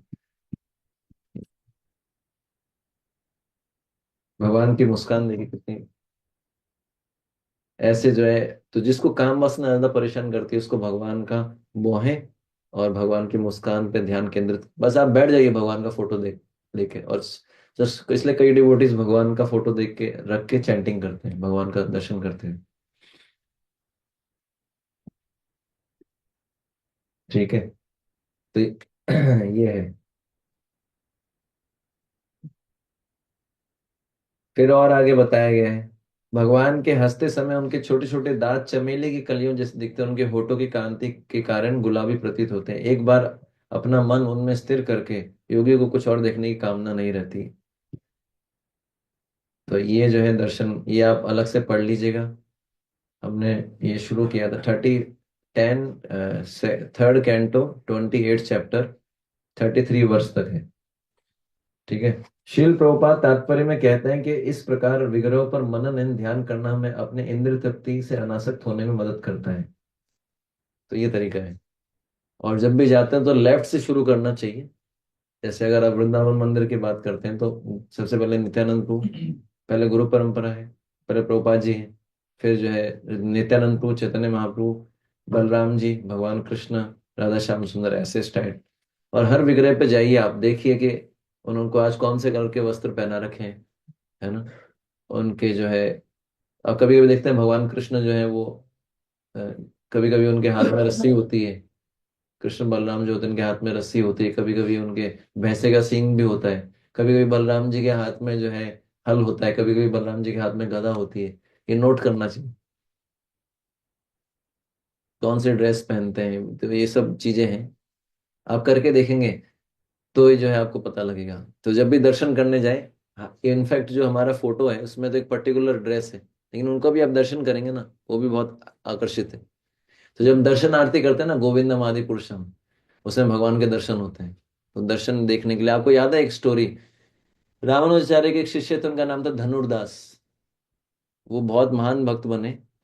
तो वो पहले जो है, उनकी जो पत्नी थी, वो उससे इतना प्रेम करते थे, जब शादी नहीं हुई थी अपनी पत्नी से, तो वो उन्हीं का रूप देखते रहते थे ऐसा, छतरी लेके। तो एक बार रंगनाथ जी की शोभा यात्रा जा रही थी, और वो अपनी गर्लफ्रेंड को देख रहे हैं ऐसे। तो कुछ भक्तों ने बोला है, बाद में पत्नी बन गई। हाँ।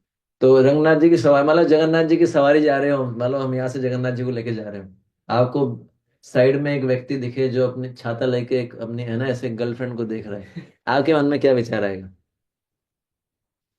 तो सबने देखा।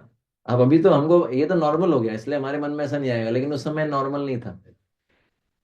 तो उस समय जो है उन्होंने बोला कि बोले रामानुचार्य जी कैसा व्यक्ति है ये? तो उन्होंने बोला भाई तुम भगवान की सवारी जा रही, तुम भगवान को देख रहे, इसमें ऐसा क्या है? बोले "ये मुझे बहुत सुंदर लगती है"। सिंपल व्यक्ति था, सीधा सीधा बोल दिया, हमारी तरह नहीं था बाहर से, है ना, बाहर से कुछ और अंदर से कुछ और। बोले सुंदर है तो और क्या, है तो है, इसमें और क्या है? कई बोलते हैं नहीं नहीं प्रभु, अरे है प्रभु। है प्रभु, तभी तो आप देख रहे हो। एक बार एक डिवोटी है ना, एक डिवोटी एक है ना स्त्री थी, उनको देख रहा था। उनको बड़ा जो है, जो भी है, प्रभुपाद जी जिसको देख रहे थे, ये उसको देख रहा था। हाँ? प्रभुपाद वो भक्त आए, प्रभुपाद जी ने, उनको नहीं पता प्रभुपाद जी मुझे देख रहे हैं। प्रभुपाद जी ने बोला isn't she is beautiful. Prabhupada ji ने बोला उसकी हालत खराब हो गई, अरे प्रभुपाद मेरे को देख रहे थे, आप सोचिए। बोले क्या, इजंट सी ब्यूटीफुल? बोले वो, हाँ वो सुंदर है ना। प्रभुपाद जी ने बोला हाँ वो सुंदर है ना। प्रभुपाद जी पर क्या हर चीज को भगवान से जोड़ देते थे। बोले भगवान कृष्णा, एक्चुअली प्रभुपाद जी ऐसे बोलते थे कि ये जो सुंदरता है ये भगवान, सोचो भगवान ये इतनी सुंदर है, भगवान की जिन्होंने जो कृतियां बनाई हैं, भगवान कितने सुंदर होंगे। प्रभुपाद जी इसको ऐसे स्पेशलाइज कर देते, लेकिन प्रभुपाद जी ने जब उसको बोला हाँ वो सुंदर है ना वो, तो भक्त की हालत खराब हो गई। बोले अरे प्रभुपाद जी ने देख लिया मेरे को। तो मैं क्या बता रहा था, हाँ, तो वो बोले मेरे को तो ये सुंदर लगती। बोले रामानुजाचार्य ने उसको चैलेंज किया, बोले इससे सुंदर कोई दिखा दो तो बोले हम उसके दास बन जाएंगे। अभी इसके दास है, बाद में उसके दास, है ना। तो फिर बोले ठीक है, तो वो उन्होंने सुबह सुबह बुलाया उनको। अभी रंगनाथ जी का मंदिर में तो कभी गया नहीं, पर सुना है मैंने कि लेटे हुए भगवान विष्णु हैं, बहुत सुंदर। तो उन्होंने रामानुजाचार्य ने स्पेशली प्रार्थना की, हे प्रभु ये बद्ध जीव है, इस पे कृपा करो, इसको आकर्षित करो अपने से। और वो जो दर्शन हुआ, जो पर्दा खुलता है, जो भी जैसे भी वहां पर है, और वो देखे उनका बाद में उनका नाम पड़ा धनुर्दास। वो इतने आकर्षित हो गए। रामानुजाचार्य ने बोला अब क्या विचार है जनाब? बोले अब क्या विचार है? बोले ये तो बहुत सुंदर है। तो बोले अब, बोले मैं इनका दास बनना चाहता हूँ। फिर रामानुजाचार्य ने को बोला कि अब उनसे शादी कर लो आप। फिर वो दोनों महान भक्त बने, इतने महान भक्त बने थे कि उनके जो वैरागी शिष्य थे उनसे भी महान थे। यानी भगवान किसी को आकर्षित करना चाहें तो कर सकते हैं। इसलिए आप देखो इस्कॉन में विग्रहों को देख के कितने लोग आते हैं, बोले इतने सुंदर है प्रभु, इतने सुंदर है। कुछ लोगों का भगवान से इतना अटैचमेंट होता है, भगवान के लिए वो जो है ग्लास लेके आते हैं, चांदी का जूते में लेके छत्र लेके आते हैं, इस तरीके से। तो ऐसे ये है जो है, ये कुछ नियम है, इसको ध्यान रखना चाहिए। अर्च जब भी जाए, इसको आप डिटेल में पढ़ सकते हैं, आप इसको पढ़ के आना आपको अगला। आपका होमवर्क यही है, इसको अच्छे से पढ़ के आइए। थर्ड कैंटो 28 चैप्टर 33 नंबर श्लोक से पहले पहले, ठीक है ना? कोई प्रश्न अभी तक यहाँ तक?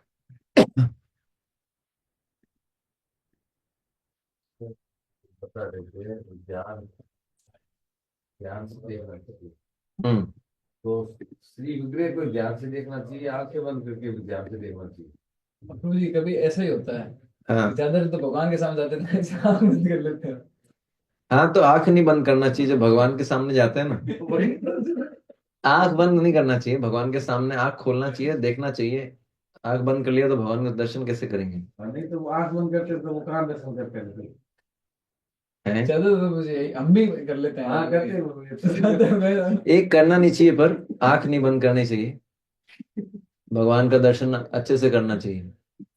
आपको एक्चुअली याद भी रहना चाहिए कि भगवान ने कौन से वस्त्र पहने हैं। ये सब बहुत, आप करके देखिए एक बार, क्या ऐसे बोलने से काम नहीं चलेगा, आप करना। हाँ 28 चैप्टर में 28 थर्ड 3.28.33 से नीचे। मैंने थोड़ा मजाक किया था बीच में, थोड़ा बात घुमा दिया था, प्रसाद प्रसाद पे आ गया था, तो इसको आप व्यक्तिगत कुछ ना समझे, अरे प्रभु जी हमको टारगेट करते रहते हैं, मेरी बात से आपको कष्ट। लेंगे ना प्रभु जी। मुझे पता है कि हम लोग ढीठ है, कोई फर्क नहीं पड़ने वाला, इसलिए बोलता रहता हूँ, मुझे पता है फर्क नहीं पड़ेगा। इसलिए जो है किसी को बुरा नहीं मानना है, क्योंकि ये मैं मजाक के लिए बोला था। पर फैक्ट यही है जो मैं बोला ना कि अल्टीमेट सब लक्ष्य है कि वो सुने भैया 1 घंटा बैठ के, कुछ तो सुने वो ध्यान से। तो इसलिए जो है ये पॉइंट था, तो इसलिए आप उसको पढ़िएगा। इसलिए जो है जगन्नाथ स्वामी नयन पथगामी भव तुम्हें, हम प्रार्थना करते हैं। जैसे श्रीमती राधा रानी जी का जो दर्शन करते हैं, हाँ तो जैसे कृष्ण, भगवान श्री कृष्ण का तो चरण से मतलब दर्शन करना है, सेम वही, राधा रानी जी का इसमें राधा कृष्ण लिखा हुआ था ना, स्टार्टिंग में जब मैंने बताया था, इसमें योगी को राधा कृष्ण के चरणों का ध्यान करने, फिर ऊपर दोनों दोनों साथ में दर्शन करना चाहिए, एक एक विग्रह का एक एक दर्शन। एक एक करके कर सकते हैं, एक एक करके। तो फिर जैसे कृष्णा जी का तो मतलब मुखमंडल पे चला जाता है जब नजर, तब तो सीधा फिर श्रीमती राधा रानी जी का तो फिर वो उसमें ही चला जाता है नजर, सीधा ही मुखमंडल पे ही। हाँ तो फिर कैसे क्या करे? चला जाता है तो उसको थोड़ा सा वो करना चाहिए, मतलब इसी को तो ट्रेनिंग बोलते हैं। अच्छा। मतलब हमको ऐसा, मतलब एक्चुअली क्या है कि हमको ये चीज सब तक आपको पता नहीं चलेगी जब तक आप पुजारी सेवा नहीं करोगे। पहले मैं भी दर्शन करता था तो खूब आसिया लेता था, क्या है कौन सा ड्रेस पहना है, मेरे से पूछते थे, बोले आज कौन सा ड्रेस पहना है?" पुजारी प्रभु बोलते थे जो जोधपुर में है। बोलता था कौन सा पहना है, बोले इतनी देर तुम खड़े थे वहां पर, तुमने क्या देखा? मैंने कहा मेरे को याद ही नहीं आ रहा कौन सा ड्रेस पहना है। फिर जब मैंने पुजारी सेवा की जब भगवान को कपड़े पहनाए, तो उस समय जब खुद करते हैं ना, तो भगवान के यहाँ पर वो डॉट्स लगाते हैं, भगवान को जो है अंगूठी पहनाते हैं, भगवान को अलग अलग कलर के कपड़े पहनाते हैं, मैचिंग कपड़े, है ना। और फिर भगवान को पगड़ी बांधनी होती है, उसमें जो है फिर समझ में आता है कि भाई डेकोरेशन क्या होता है, तब उसी को याद रह सकता है एक्चुअली। या तो कोई बहुत ध्यान से दर्शन करे उसको पता रहेगा। जैसे आप उनका दर्शन करेंगे, क्या नाम है उनका, खीरचोर गोपीनाथ, तो उनके साइड में है ना वो कंस और चाणूर मुष्टिक और ये सब दिखाएंगे, पूरा उनके जो वो शिला है उसमें सब है। ये खीरचोर गोपीनाथ की जो शिला है उसमें जो है ग्वाल बाल भी हैं, वो भी हैं, बहुत सारी चीजें। एक्चुअली हम ठीक से दर्शन करेंगे ना तो बहुत सारी चीजें दिखेंगी हमको। जैसे उस दिन नरसिंह शिला का दर्शन करवा रहे थे वो, तो ध्यान से देखने में आपने देखा होगा एक गोल सा ऐसा चक्र का सा निशान बना हुआ था। तो ऐसी बहुत सारे चीजें होती हैं, अगर ध्यान से दर्शन करेंगे तो जो है समझ में आएगा। प्रभु जी मेरा प्रश्न, हाँ प्रभु। हम लोग जब उनकी सेवा करते हैं ना, हाँ तो हमारा सेवा का शेड्यूल इतना मैकेनिकल हो जाता है धीरे धीरे, इतना हम लोग कॉन्सेंट्रेट नहीं कर पाते हैं। मेरे को जल्दी से भगवान की क्लीनिंग करनी है, वो साफ करना है मंदिर, जल्दी से बस बदलना है, स्नान कराना है, आरती करनी है, तुलसी आरती करनी है, पीपल सींचना है, सारे स्तोत्र करने हैं भगवान के। तो है ना वो वन बाय वन करके ना 2 घंटा इतना रहता है कि हम लोग, मैं स्पेशली नहीं कर पाता हूँ फोकस किसी एक विशेष चीज में, तो मेरे को वन बाय वन करना पड़ता है। तो उसमें कैसे ये पॉसिबल होगा कि एक एक चीज पे इतना कॉन्सेंट्रेट करके, वही फिर तो वो आगे बढ़ेगी नहीं। संसार दावन, मेरे को जल्दी करना होता ताकि मैं फिर तुलसी आरती करूँ, फिर नरसिंह आरती करूँ, फिर मैं भगवान को क्या नाम है चंदन धराऊं, फिर मैं इत्र धराऊं। तो मेरा तो वो हो नहीं पा रहा है, टेक्निकली नहीं हो पा रहा है। मतलब जैसे हम इतना मतलब मनन करना चीजों पे, हाँ नहीं हो पाता है। एक्चुअली जब प्रैक्टिस करते हैं तो आदत पड़ जाएगा। जैसे आप सबसे पहले जो है संसार दामनल पे शुरू कीजिए मनन करना, पहले उसको पढ़ लीजिए पूरा। और फिर जो है आप अपने गुरु महाराज को, मैं तो यही करता हूँ जब भी संसार दामनल गाता हूँ, तो मुझे परम पूज्य गोपाल कृष्ण गोसाई महाराज को मनन करता हूँ कि वो ऑल्टर में खड़े हुए हैं, वो आरती कर रहे हैं, गुरु महाराज डांस कर रहे हैं। उनके कुछ पुराने ऐसे कीर्तन है, इसमें गुरु महाराज जो समय बहुत यंग थे तो ऐसे डांस करते थे रशियन डिवोटीज के साथ। ऐसे ही जब जैसे पहला दूसरा प्यार है महाप्रभु कीर्तन नृत्य गीत, तो आध्यात्मिक गुरु जो है चैतन्य महाप्रभु के कीर्तन पर बहुत अधिक नृत्य करते हैं, उनका मन प्रसन्न हो जाता है। वादित्य माधुर मनुष्य रसे में रोमांच कंपाउंड के जो रोमांचित हो जाते हैं कीर्तन में। तीसरा जो है श्री विग्रह आराधन नित्य ना, तो मुझे तो महाराज का वो फोटो याद आता है ऑल्टर में खड़े होने वाला। याद है ना, महाराज गौरनिताई के ऑल्टर में जनरली ज्यादा वहीं रहते थे, राधा पार्थ शादी मंदिर में शिव विग्रह। फिर मेरे को महाराज का एक वो सीन भी आता था जब महाराज जो है वो एक वाइपर लगा रहे हैं, एक छोटा सा वीडियो बना था जिसमें वो गुंडीचा मार्जिन का वीडियो है, जिसमें गुरु महाराज जो है वाइपर से मंदिर साफ कर रहे हैं। इतना एज ज्यादा हो चुका है, इतने सीनियर है फिर भी। तो इस तरीके से एक भक्ति चारू महाराज के मेरे को याद आता है, गुंडीचा मार्जिन के दिन परम पूज्य भक्ति चारू महाराज खुद साफ कर रहे हैं मंदिर, ऐसा वीडियो है इनका। तो ये आध्यात्मिक गुरु का कर्तव्य है, डीटी वर्शिप सिखाना। तो ऐसे इमेजिन, मैं तो ऐसे मनन करता हूँ गुरु महाराज पे चतुर्विधा। फिर गुरु महाराज जो है इस प्रकार से, प्रभुपाद जी को भी ऐसे मनन कर सकते हैं। जैसे आपने देखा होगा, कोई भी गुरु महाराज के पास आता था तो गुरु महाराज तो क्या देते, प्रसाद देते थे ना लास्ट में। तो इससे ऐसे ऐसे जो है मनन करना चाहिए, आध्यात्मिक गुरु, आध्यात्मिक गुरु पे, गुणगान पे ऐसा। तो एक बार क्या है, स्टार्टिंग में दिक्कत आएगा, आप मनन करेंगे तो वो आगे निकल जाएंगे शब्द। लेकिन एक बार आपका क्योंकि आदत हो गया ना, तो फिर फास्ट होगा, उससे क्या है, मन लगेगा। और एक बार मन लगेगा ना, तो फिर मन क्या है, अभी हम क्या करते हैं, एक्सटर्नली चीजों को कर पा रहे हैं, मन कहीं और ही रहता है। जैसे ऐसी गौर आरती गा रहे हैं, तो गौर आरती में ना, वो गौर आरती में आता है, क्या है, शंख बाजे घंटा बाजे, माधुर माधुर माधुर, तो उसमें मनन करना चाहिए। इसलिए जो है वो अभ्यास से होगा। आप पहले इससे शुरू कीजिए, संसार दामनन से, फिर नरसिंह आरती में, फिर धीरे धीरे तुलसी आरती, नमो नमः तुलसी कृष्ण। इसलिए ऐसे कुछ लेक्चर्स उसमें बताया गया तुलसी की महिमा, कि तुलसी का स्पर्श करके जो वायु आती है, वो वायु भी हमको स्पर्श करती है, उससे भी हमको बहुत लाभ मिलता है। तो ऐसी तुलसी महारानी को जो है मैं पूजा करने जा रहा हूँ। तो ये क्या धीरे धीरे होता है। आप सही बोल रहे हो, हमारा मन ऐसा है ना, वो मैकेनिकल कर देता है कुछ दिनों में। कुछ कुछ दिनों में सब चीजें ऐसे फैमिलियर फैमिलियर हो जाती हैं। इसलिए जो है कॉन्शियसली करना पड़ेगा, अपने आप को समझाना पड़ेगा कि मैं जो कार्य करने जा रहा हूँ, जैसे हम जब करते हैं, जब से पहले अपने आप को समझाते हैं कि भाई ये बहुत इंपॉर्टेंट काम है, इस समय और दूसरा काम, मैं तो एटलीस्ट ये ट्राई करता हूँ ताकि मैकेनिकल ना हो जपा। तो इस तरीके से आप ट्राई कीजिए, धीरे धीरे होगा। जब आपको एक बार आपको ऐसा लगेगा कि कैसे होगा ये, लेकिन फिर धीरे धीरे मन तो बहुत फास्ट होता है ना, तो धीरे धीरे आपको होना है। जैसे ही वो पद आएगा ना, श्री विग्रह है अराता, जैसे ही वो बोलते हैं श्री विग्रह अराता, मेरे को तुरंत गुरु महाराज का याद आता है, क्योंकि अब आदत हो गया, मैंने बहुत मनन इस पे मनन किया है। तो ऐसा करना चाहिए। ऐसे कोई भी वैष्णव भजन आता है, जैसे भगवान की कोई लीला सुनाई रहे, तो उसको मनन करना चाहिए। जैसे फल वाली फल लेके आ रही है ना, तो उसको मनन करना चाहिए। मन को लगाना बहुत जरूरी है, वरना वो फायदा नहीं मिलेगा जो मिलना चाहिए। सवै कृष्ण पदार विंदयो, सवै मनः कृष्ण पदार विंदयो। इसके लिए अभ्यास करना पड़ेगा।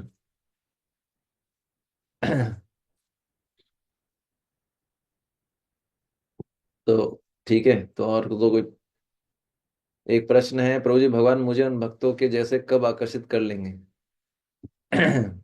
जब आपके अंदर जो है, मतलब भगवान देखते हैं हमारे अंदर, अगर इच्छा है तीव्र और भगवान से प्रार्थना करेंगे, तो भगवान जरूर आकर्षित करेंगे। या कोई भक्त हमारे लिए प्रार्थना करें, जैसे रामानुजाचार्य जी ने उनके लिए प्रार्थना की, तब भगवान ने उनकी बात सुनी।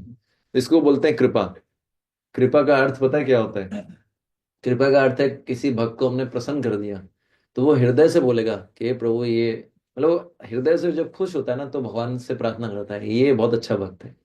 जैसे यमुनाचार्य जी ने रामानुजाचार्य जी के लिए प्रार्थना की, बोले कि ये बहुत अच्छा लड़का है, लेकिन ये यादव प्रकाश का शिष्य है, ये गड़बड़ है, यादव प्रकाश को छोड़ दे, जो मायावादी थे। तो जब हम किसी भक्त को प्रसन्न करते हैं अपनी सेवा से, तो भक्त के हृदय से वो ऐसे आर्टिफिशियली नहीं निकाल सकते बंदूक लग के, कृपा दो, वरना शूट कर देंगे, कृपा दो, ऐसे नहीं। जब आप अपनी सेवा से प्रसन्न करेंगे किसी डिवोटी को, जेन्युइनली उनके अंदर से निकलेगा, अरे इतना अच्छा भक्त है। और वो जो है ना, इतना पावरफुल होता है, उसकी ताकत हम नहीं जानते। अभी मैं कल लेक्चर सुना था वैष्णव महाराज का, तो महाराज ये बोल रहे थे, बोले जब कोई भक्त आपसे इतना प्रसन्न, उसके हृदय से जब प्रार्थना निकले, बोले संतों के पास तो कुछ होता नहीं, वो भगवान से प्रार्थना करते हैं कि प्रभु ये जो है इसका इसका मदद करो। फिर देखो महाराज इतने कन्विक्शन से बोले, बोले जब कोई भक्त हमारे लिए प्रार्थना करता है भगवान से कि बोले इसकी इसकी मदद करो प्रभु, तो बोले वो इतनी पावरफुल होती है, इसकी तो कल्पना भी नहीं कर सकते। इसी को कृपा बोलते हैं। पर उसके लिए क्या करना पड़ता है? कर और पा, फ्री फोकट की नहीं मिलती। प्रभु जी कृपा दे दो, प्रभु जी कृपा दे दो, अरे पहले कर कुछ, ऐसे नहीं मिलती कृपा। जा रहे प्रभु आप? आप सोचो कितना मेहनत, प्रभुपाद जी के शिष्यों ने कितना मेहनत किया है। प्रभुपाद जी के शिष्यों ने कितना मेहनत किया, सोचो आप, कितनी कृपा मिली होगी प्रभुपाद जी को। सोचो आप कितना मेहनत किया, क्या क्या नहीं किया प्रभुपाद जी के डिसाइपल से, हम सोच भी नहीं सकते। हम तो शायद भक्ति छोड़ के भाग ही जाए।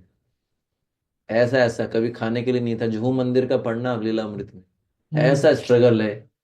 हम तो कर ही नहीं सकते। अभी तो वृंदावन में बुकिंग करा लेते हैं, प्रसाद मिल जाता है। उस समय जब प्रभुपाद जी अपने शिष्यों को लेके आए थे, कुछ नहीं था, जंगल था, ठंडी थी, मतलब बहुत स्ट्रगल किया है। उन लोगों को कृपा मिली है भाई। ये हमारे सारे प्रयास इसी पे हैं, हम जो प्रचार करते हैं, बुक डिस्ट्रीब्यूशन करते हैं, थोड़ी कृपा मिल जाए वैष्णव। जब ये वैष्णव लोगों की कृपा जो है वो इतनी पावरफुल है, इतनी पावरफुल है, लेकिन वो ऐसे नहीं मिलती। उसके लिए मेहनत करनी पड़ती है, जिनाइनली, हृदय से। अभी जैसे लेटेस्टली अभी मेरे को पता लगा कि ये जो कुंभ के अंदर हम लोगों को पहले स्थान नहीं था, 2003 के अंदर है ना, परम पूज्य लोकनाथ जी महाराज है ना, उनके प्रयास से है ना, सभी जो भी आचार्य है ना भारत के प्रसिद्ध, उन्होंने इसको रिकॉग्नाइज किया S1 पर और उनको एक स्थान दिया। जब आपका भी एक अखाड़ा लगेगा तो 2003 से हमको भी है ना वहाँ पे शाही स्नान का भी मिल रहा है जगह, और पूरा एक स्पेस मिला। तो ये कितनी बड़ी कृपा परम पूज्य लोकनाथ महाराज की है। हाँ, तो महाराज जो है, जैसे परम पूज्य लोकनाथ महाराज के बारे में बता रहे हैं, तो उनकी कृपा से जो है हमको ये मौका मिल रहा था, ऐसे ही जो है। इसलिए जो है हम प्रयास कर सकते हैं। प्रयास करेंगे तो कुछ ना कुछ तो फायदा मिलेगा, प्रयास ही नहीं करेंगे तो फिर वैसी स्थिति रहेगी। तो इसलिए जो है ये, तो आप प्रयास कीजिए, आपको खुद ही अनुभव होगा जब कृपा मिलती है ना। ऐसा बताया जाता है, वैष्णव की कृपा से, गुरु की कृपा से आध्यात्मिक जीवन पालन करना बड़ा आसान लगता है, एकदम स्मूथली होता है। माला भी बहुत अच्छी होती है, शास्त्र पढ़ने में मन लगेगा, भक्तों के साथ, भक्तों के प्रति सम्मान बढ़ जाएगा, ऑफेंसिव मेंटलिटी कम हो जाएगी। सारी समस्या होती है जब हम जो है अपराध करते हैं ना, सब चीजें करते हैं, कृपा नहीं होती तो बड़ा मुश्किल हो जाता है। इस तरीके से समझ सकते हैं।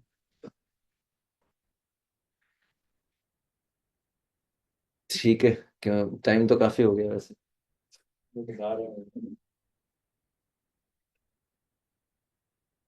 तो आज हम चैंटिंग नहीं कर पाएंगे क्योंकि टाइम ज्यादा हो गया। हम लोग प्रसाद ले लीजिए, चैंटिंग ये मानते हैं कि आप करते होंगे, ऐसा सोच रहे हैं हम, इसलिए इसलिए आज।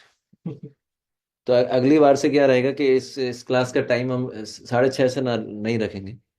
इसका टाइम हम रखेंगे, मतलब आप लोग आ जाइएगा 7 बजे तक आप आ सकते हैं, अपना कीर्तन शुरू कर देना आप।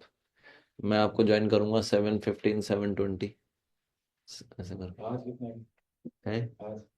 आज आज यही टाइम था। यही टाइम था, पहले भी यही था, मतलब 6:30 का टाइम होता है, लेकिन 6:30 सारे भक्त नहीं आ पाते, तो फिर ये बेस्ट रहेगा। है, नहीं आज लेट हो गई, वरना 8:30 पे हम प्रसाद भी शुरू कर देते हैं। अच्छा, आज लेट हो गई। भक्त को खुद के लिए प्रार्थना करनी चाहिए या दूसरे के लिए प्रार्थना करनी चाहिए, ज्यादा अच्छा क्या रहता है?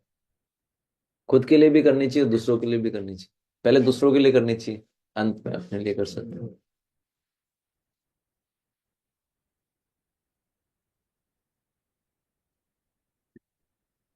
ठीक है, तो जिन भक्तों के प्रश्न है आप मेरे से पर्सनली पूछ लीजिए, क्योंकि यहाँ पर टाइम काफी हो चुका है। हरे कृष्ण प्रभु जी, दंडवत प्रणाम। हाँ, तो आप मेरे से वैसे पूछ लेना मैसेज करके। चलिए, क्लास अभी बंद करनी पड़ेगी, 9 बज चुका है स्टूडेंट्स। ठीक है, आप पूछ लीजिए, चलिए आप लोग प्रसाद ले सकते हैं।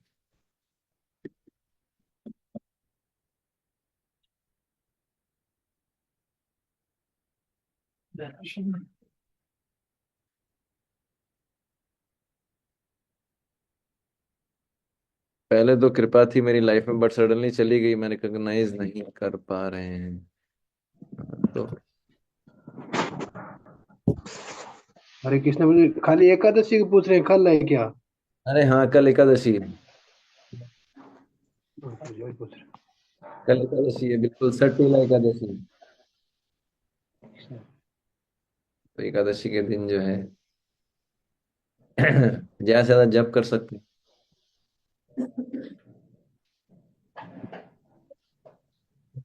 हरे कृष्ण प्रभु जी। पांचांग प्रणाम। हाँ, कहाँ से आवाज आ रही है? अच्छा, राजमा चावल, राइस, रोटी। मैंने कल बताया था। एकादशी के दिन तिल खाने चाहिए या नहीं खाने चाहिए तो बताइए कम। कल कल की एकादशी में खा सकते हैं, पर अच्छा। हर एकादशी पे नहीं होता तिल। कल की जो एकादशी है उस पे ले सकते हैं, उसमें अलाउड होता है, उसका नाम ही सटकेला एकादशी है। पर हर एकादशी पे तिल अलाउड नहीं होता। अच्छा, हरे कृष्ण प्रभु जी। ये जो कल का जो एकादशी है, ये जो है इसमें आप देखेंगे इसका अपना एक कथा है।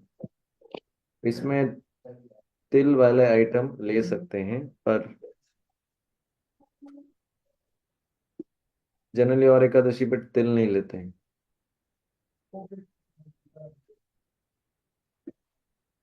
वैसे तो रोज ही तिल खाते हैं, एक दिन नहीं खाएंगे तो क्या हो जाएगा।